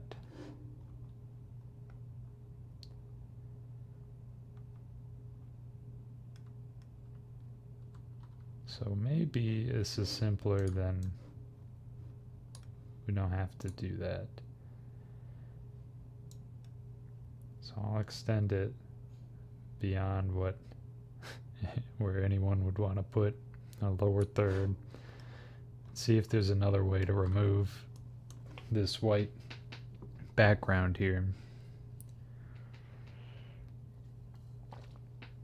Excuse me, this weird white border issue that we're having.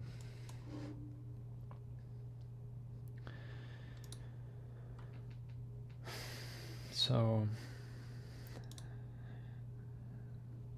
the name node is serving as the mask to merge the white bar mask. So they should theoretically be the exact same size.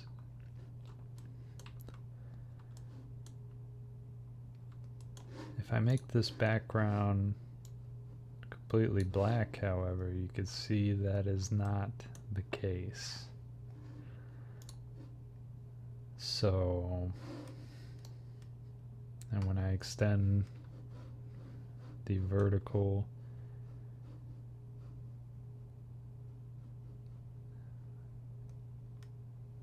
it still has that issue.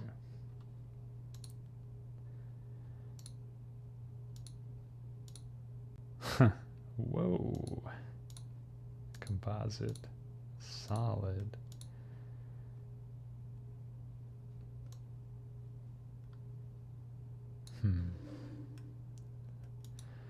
The best solution might just be to have the opacity of the, well, but that's going to affect the entire white bar.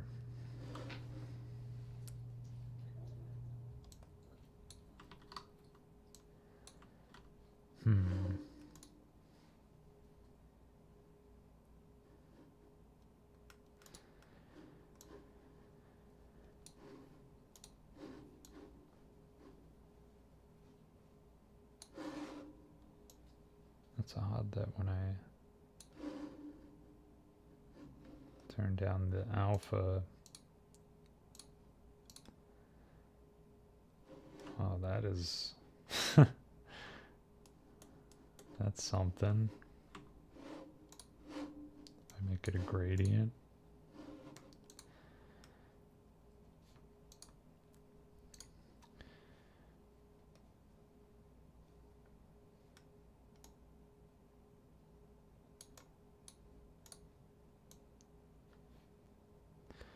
Weird.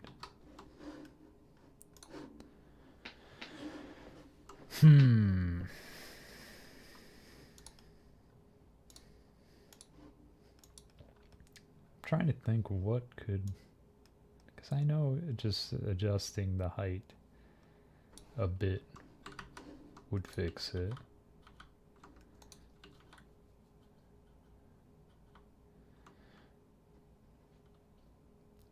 But we really just want it to disappear behind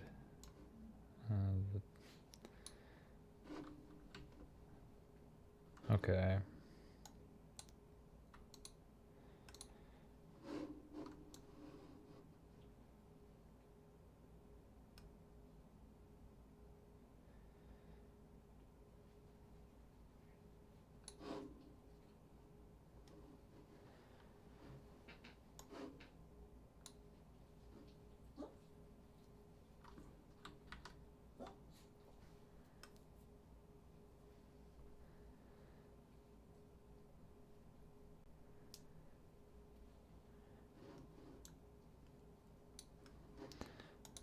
You know, that could be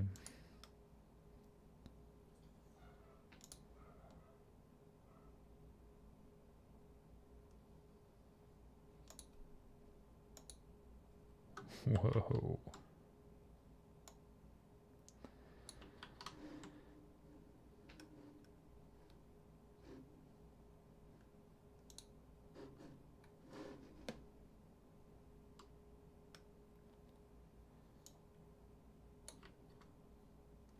Yeah, the shading element,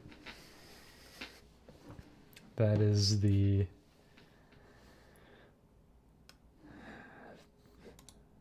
best and worst part of this technique here.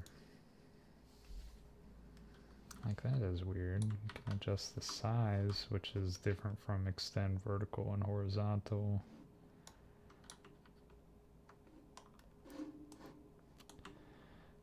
I think what I just have to do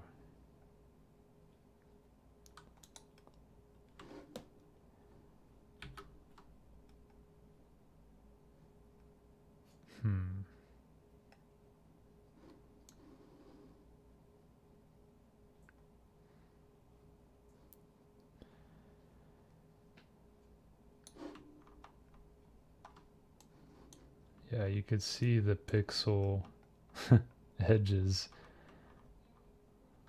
on the white bar even.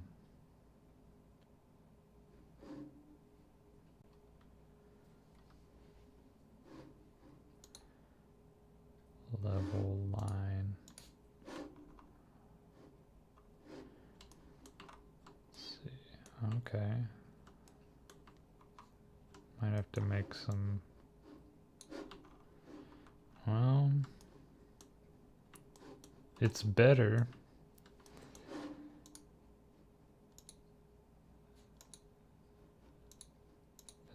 It's better for sure.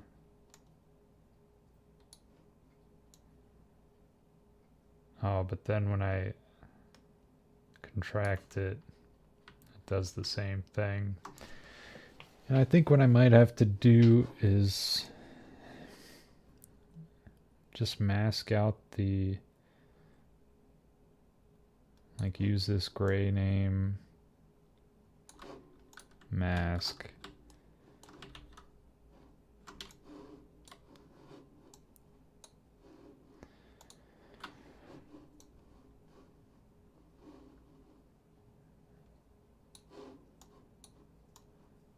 Oh, whoops.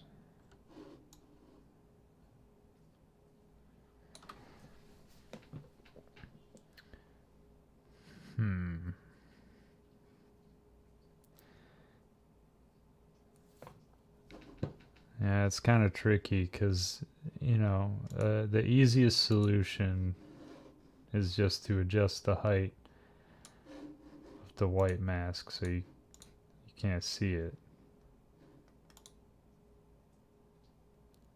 But then you can't adjust the size of it.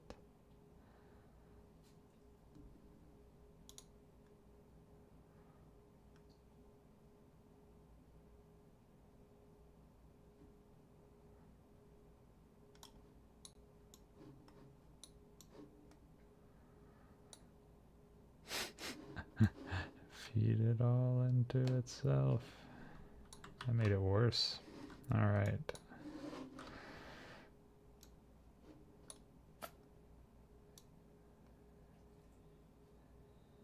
Yeah, if there was some way to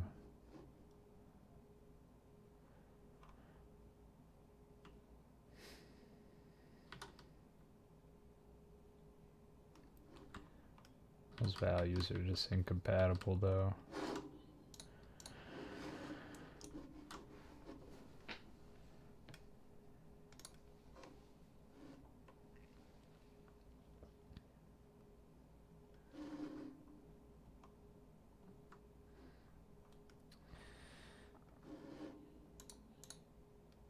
That is odd.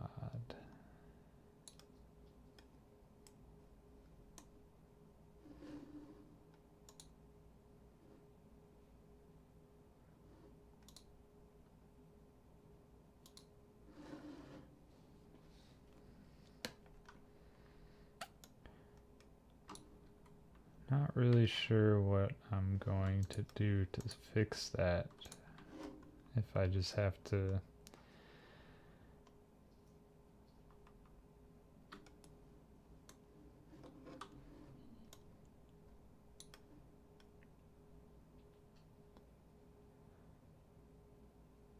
maybe I just have to create a separate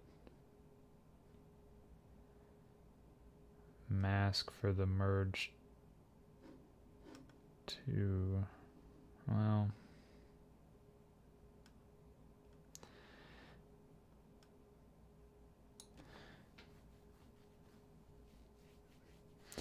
maybe I just have to create a rectangle mask for both name and merge to.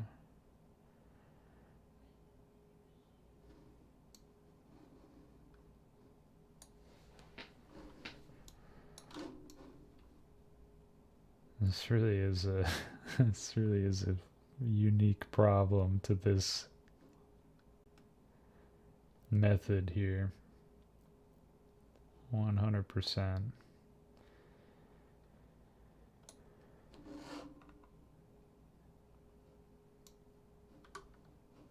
The heck? Position priority. Oh. Oh, it's like Z. Whoa. Z space. It's like pseudo 3D. Weird. Okay. Time to make a new version, I think. Let's make this. Let's make a comp 4. Why is it not copying?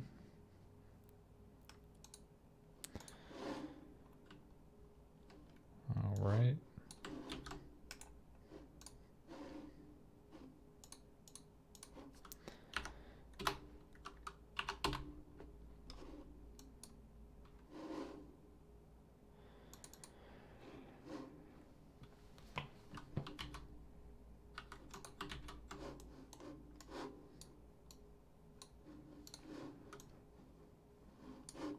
Okay.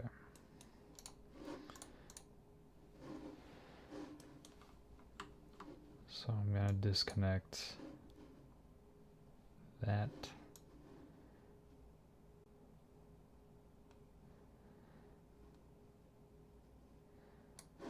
I'm going to create a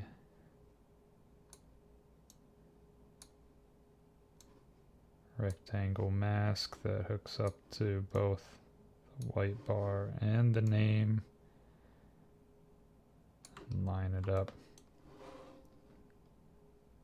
how I like.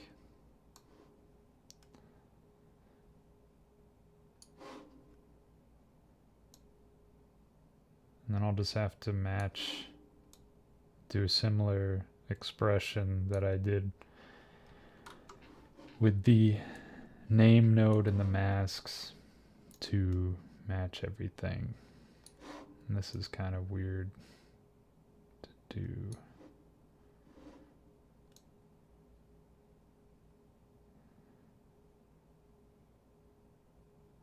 But that.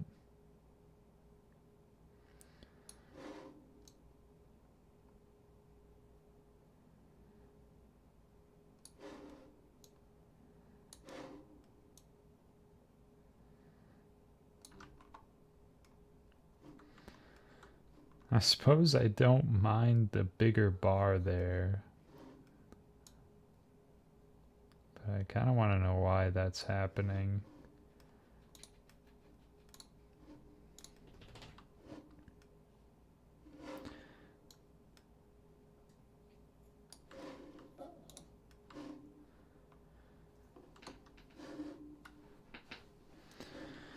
Okay, so that, let's see if the animation is, okay, animation still works. Oh, but what?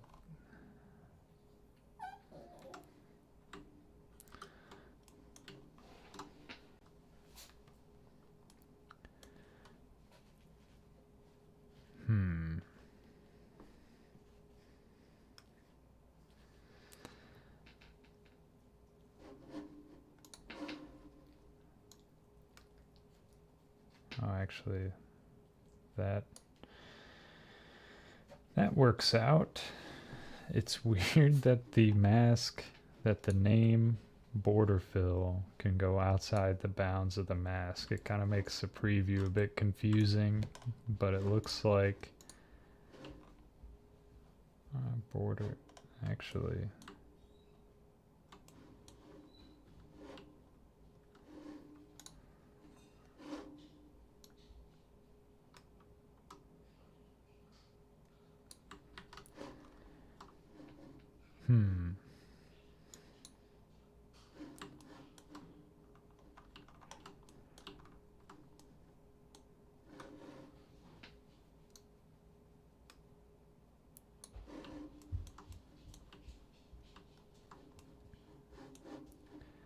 Okay, so I can create a mask for the white bar alone. That works fine. And when I, boy, that is just ugly. I think I'll have to keep it on the line setting, even if I'm not using it as a mask.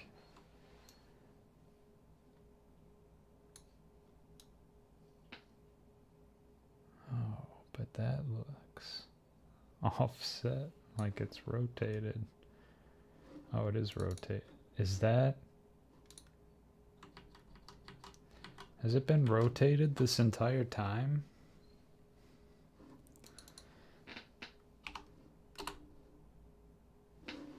Wait a minute. Okay, no. Okay, good. I was worried there for a second that was the entire problem.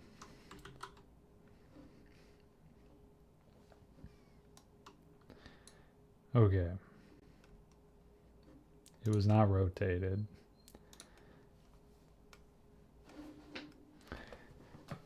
Oh, that would have.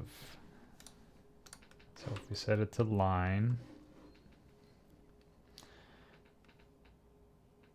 I think it's more uniform with the line option. I can do offset. Like the problem is still there, but it's less apparent. I didn't realize offset Z was an option. That's still kind of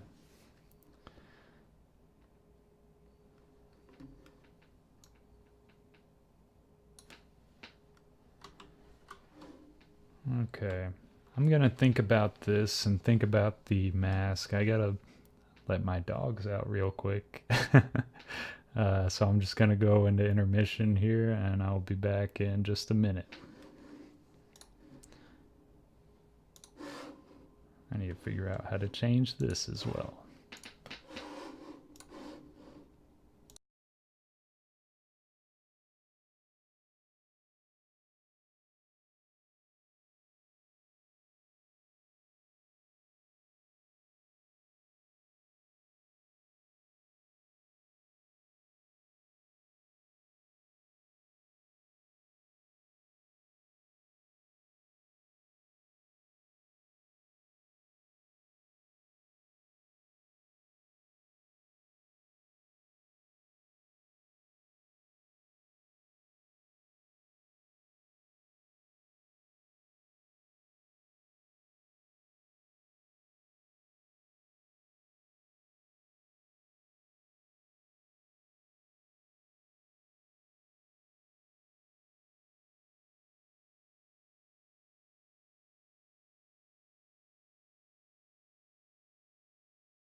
All right, I am back.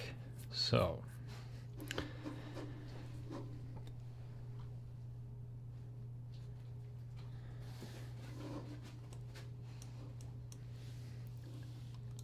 time to figure out this weird issue.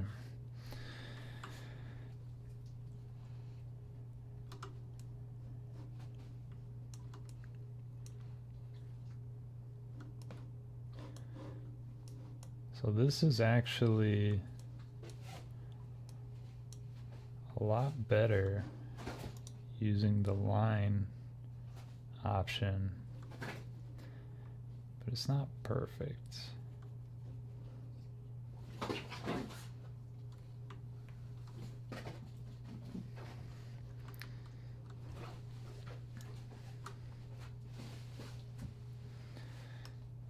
And it's pretty consistent no matter what I set the height to.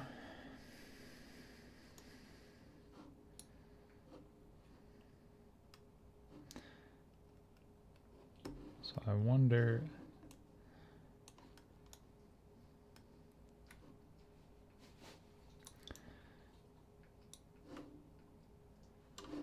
if I just need to run a mask into the name.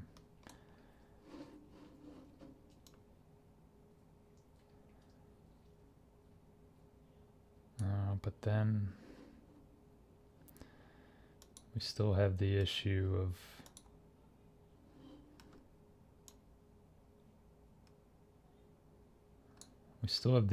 then of trying to have the height adjust with it. Besides, I don't even know if that solves the problem.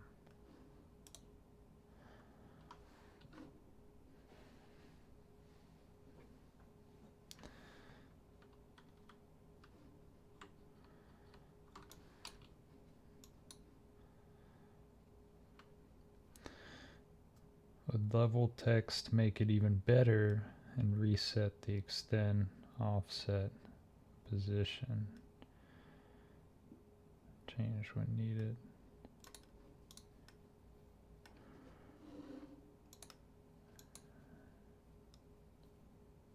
Yeah, I mean it's weird though because everything is technically level. You could see as I shift the position, sometimes that white bar appears on the top. Sometimes it appears on both sides. And sometimes it appears on just the bottom, depending on where it is on the screen.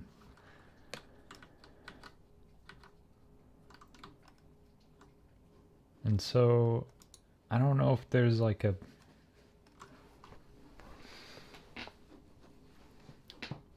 position that, you know, maybe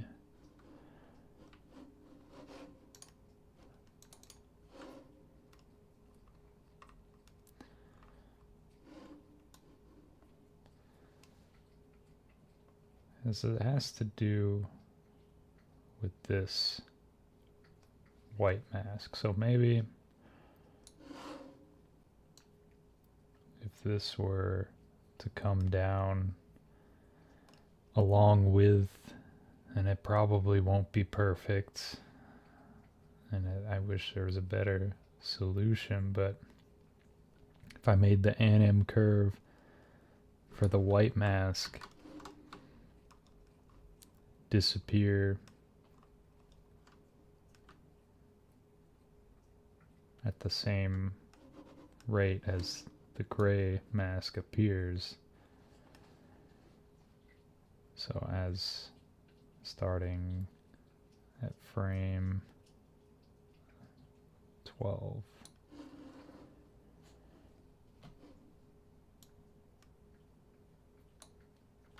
create.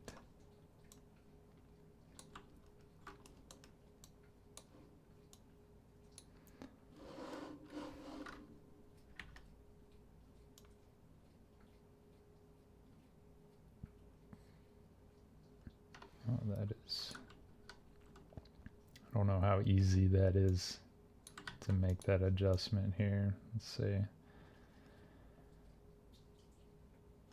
Or how fast it has to come down. Probably pretty fast to match.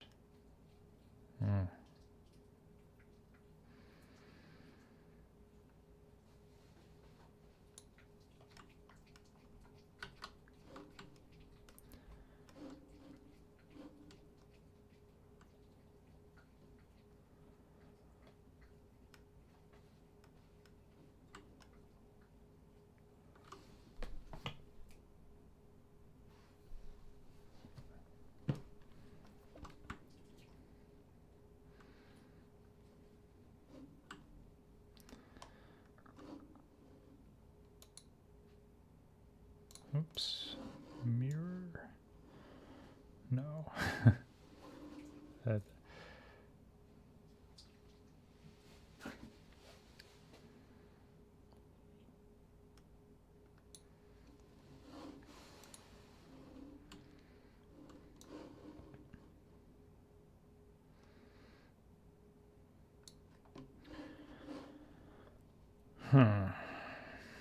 Yeah, that just seems like such a weird way to solve this though, because you really need to have it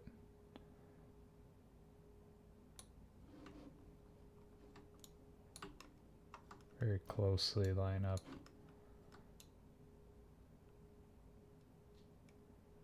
Which is possible.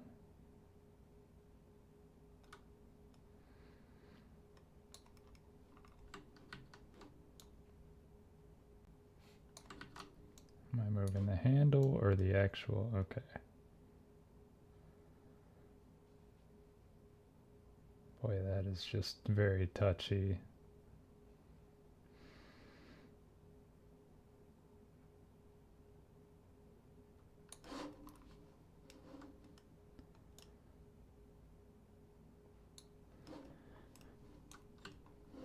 Okay, make another point.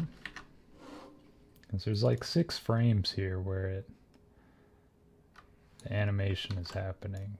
So it's just got to be right in 6 spots.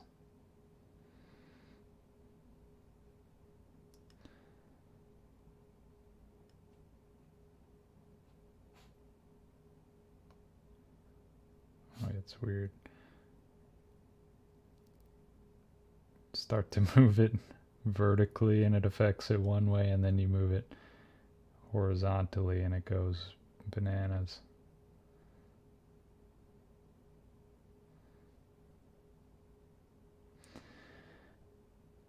So close.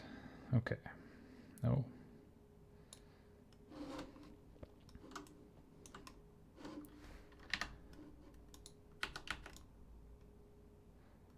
Okay.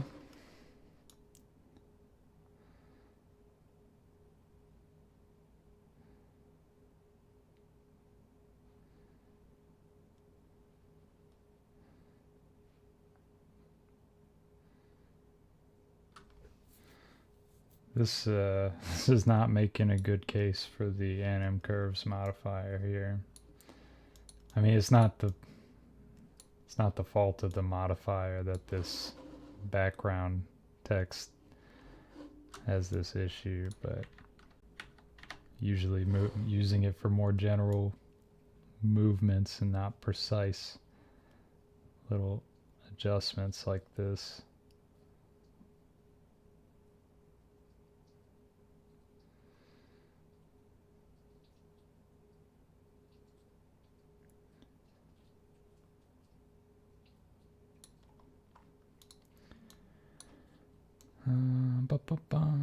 Let's see. So close. Moving the handle again.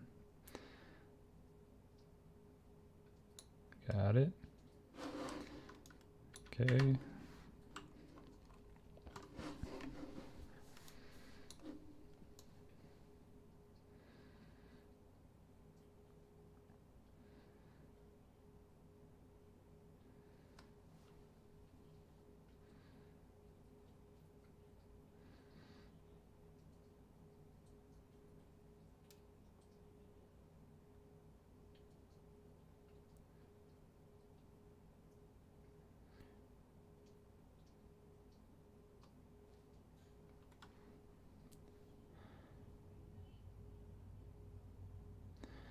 Yeah, for sure. Thanks for stopping by the stream and hanging out. It's my plan to do these every week on Sunday, but plans change, but I'll try to do one at least once a week in addition to the weekly videos on the channel. So for sure, we'll have to connect again sometime. Obviously, not lately, but I'm pretty active in the Discord, and you can always find me on YouTube. So thanks for hanging out, man. And have a nice late dinner.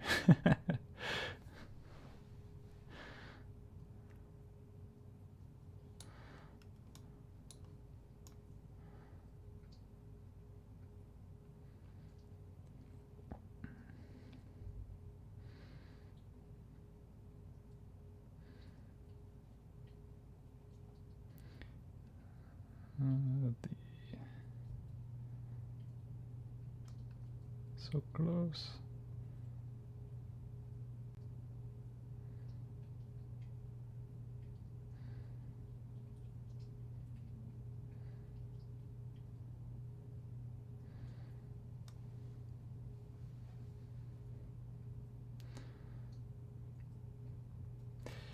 Yeah, I say go for it. No better time than now. I'll catch you later, though. I'll be one of your first subscribers.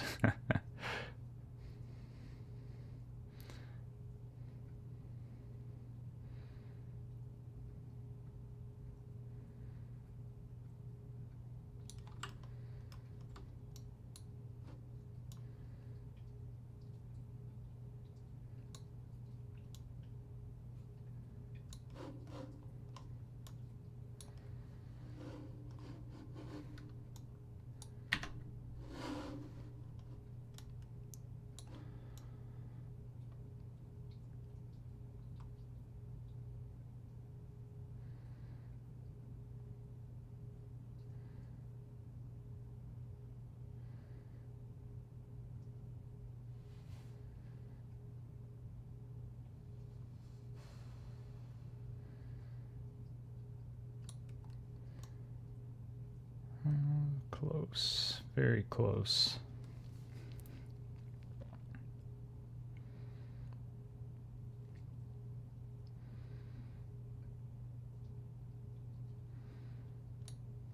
Got it.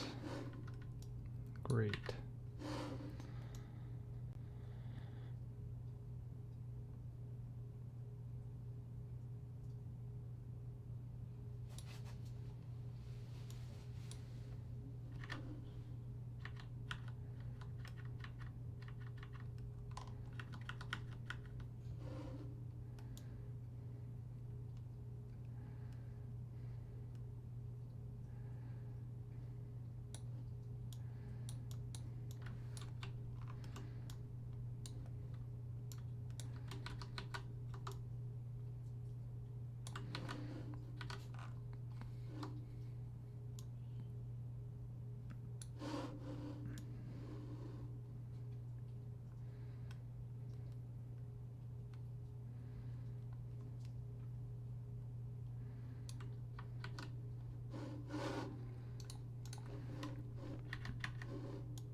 That does not really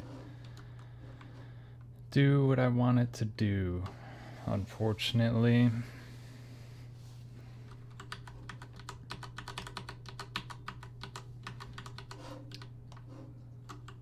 There's got to be an easier way.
gonna modify this with an expression.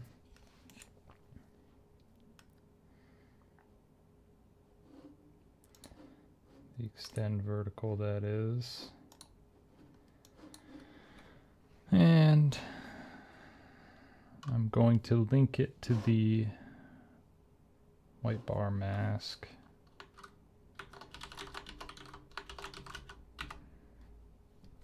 Dot height.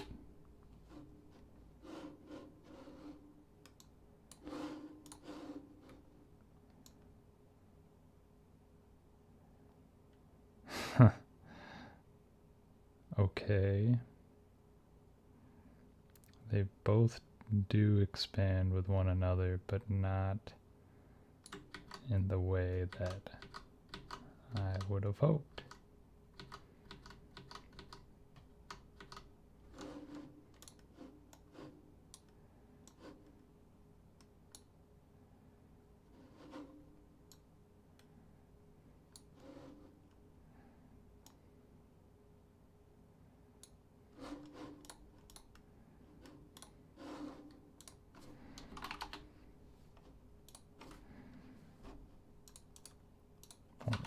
.15, oh.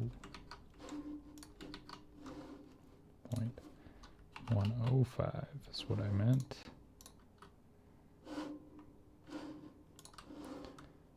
105, 106 maybe. Okay.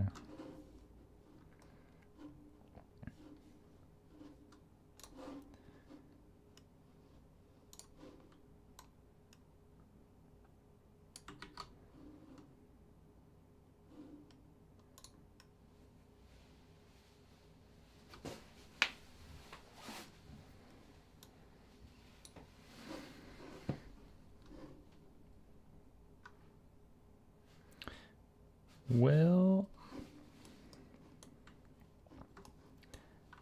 I think the last thing I might try here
okay, if I modify this with an expression,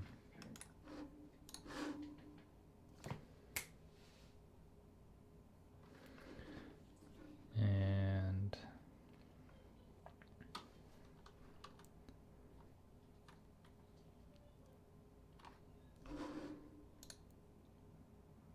make the expression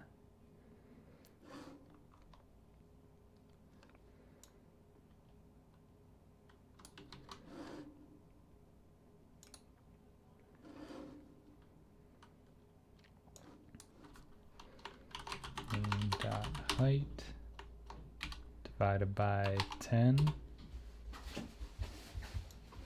No.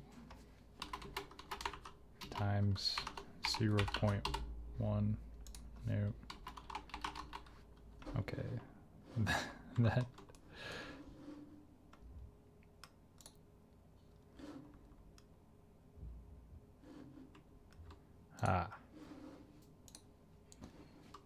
Name dot size dot y.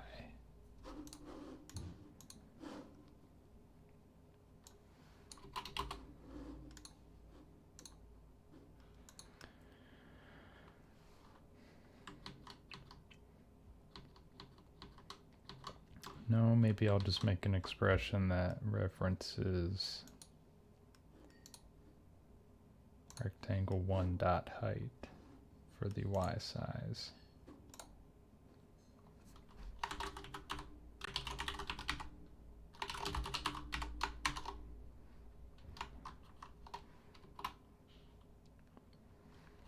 Times 10.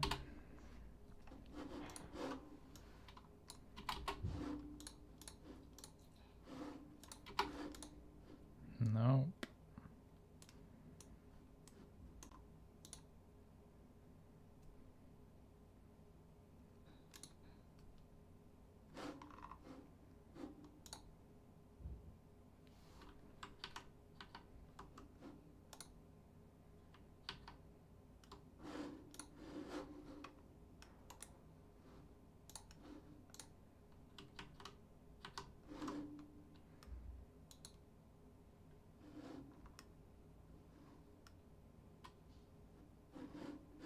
Oh, because it's just height.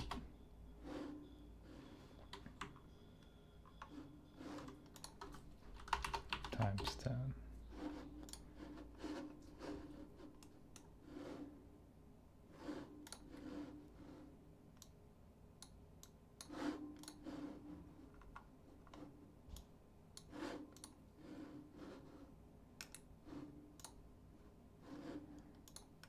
And now,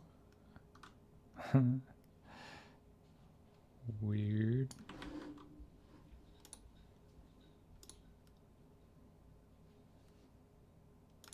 I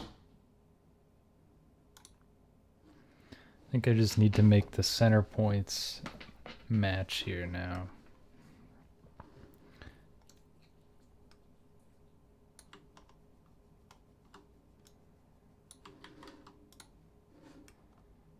So I'm going to change the offset x and y to 0. Extend vertical 0.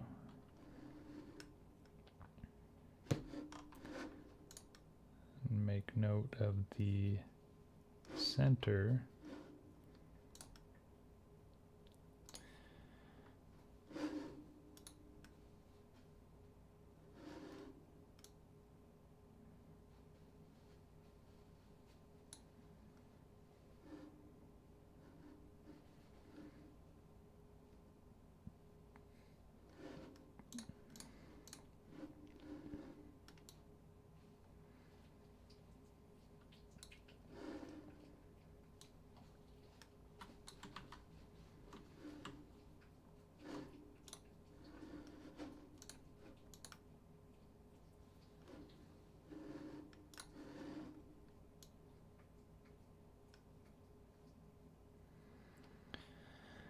Yeah, it's clear that where this is scaling from is not the same for both.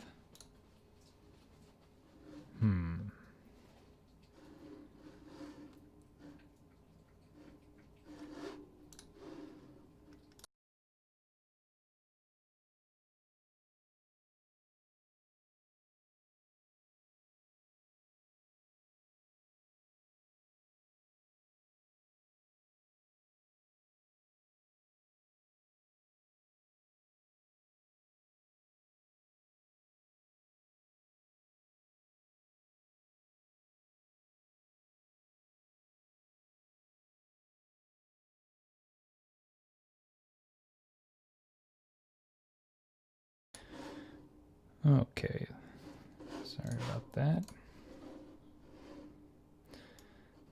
Let's see.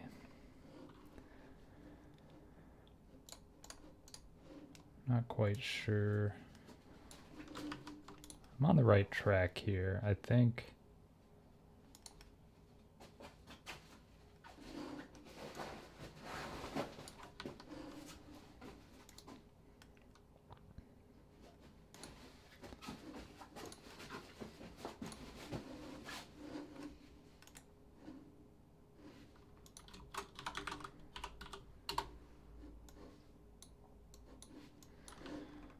Whoa.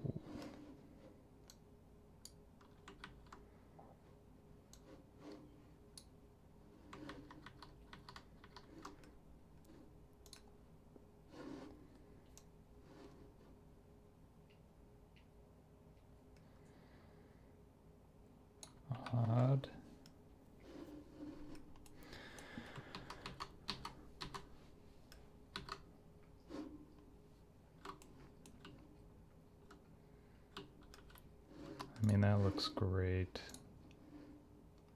But when you start to adjust the size, that really becomes a problem.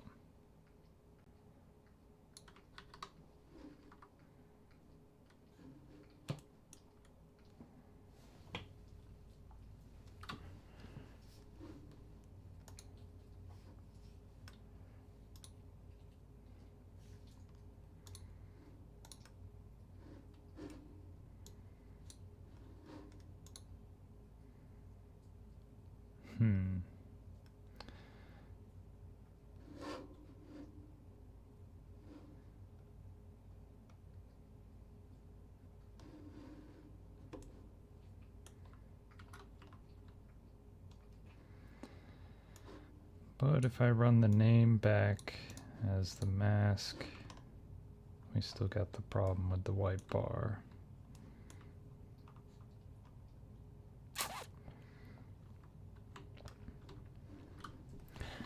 Not really sure how you solve that.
That's tough. That's a tough one.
Okay.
Okay, well,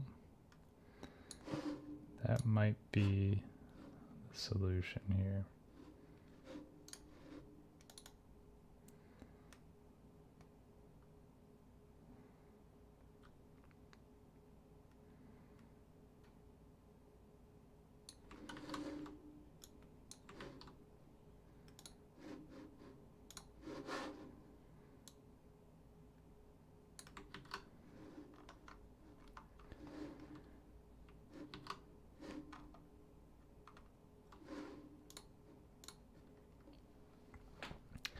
Yeah, as it turns out, the solution to the problem was just to expand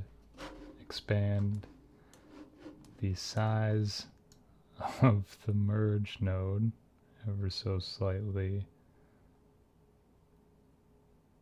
to conceal this.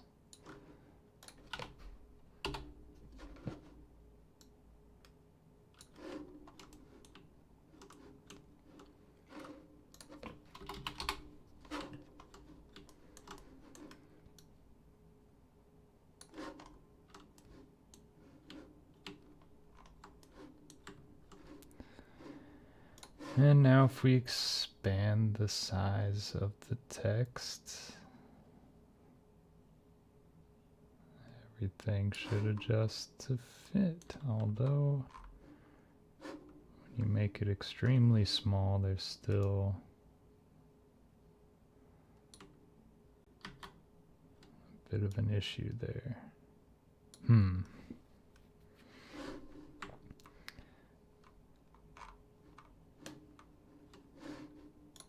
Maybe it's just about finding the right value.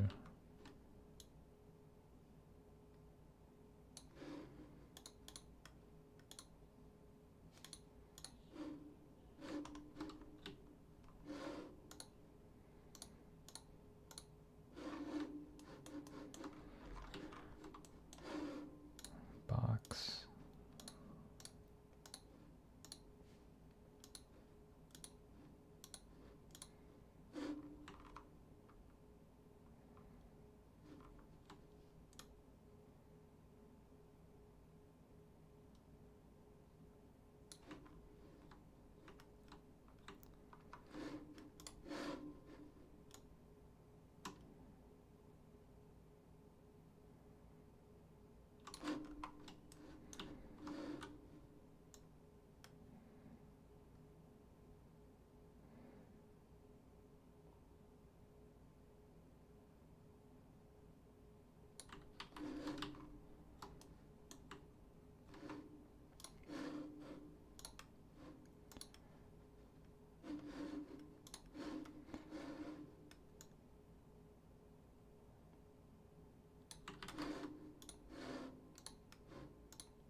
Okay.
Well,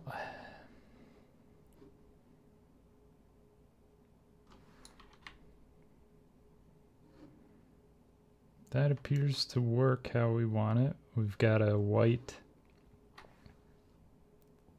background node that masks from left to right, and then the name node with the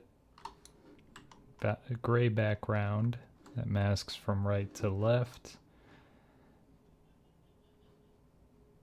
and there's no weird white edges. We can look at the name node, resize it if we like. We can move this about, and that is a new issue.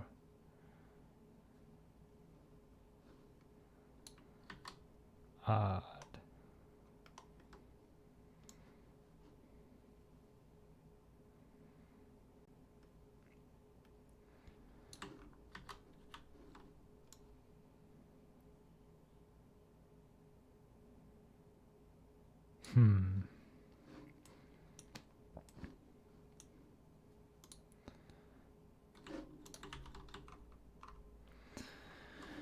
Well, theoretically, you should be able to move this around with it without issues. I don't know why the white background is shifting when I move it up like that.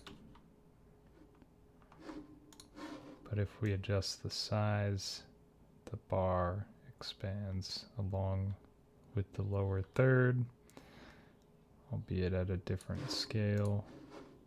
But we can change that by moving the merge here. And I think this generally works how I would like it. I'm probably going to go back and make some modifications to this. But for now, I have expended my mental abilities on this animation, so I would like to thank everyone for tuning in to the stream, checking in, everyone who checked in tonight. It's really awesome. This is just the first stream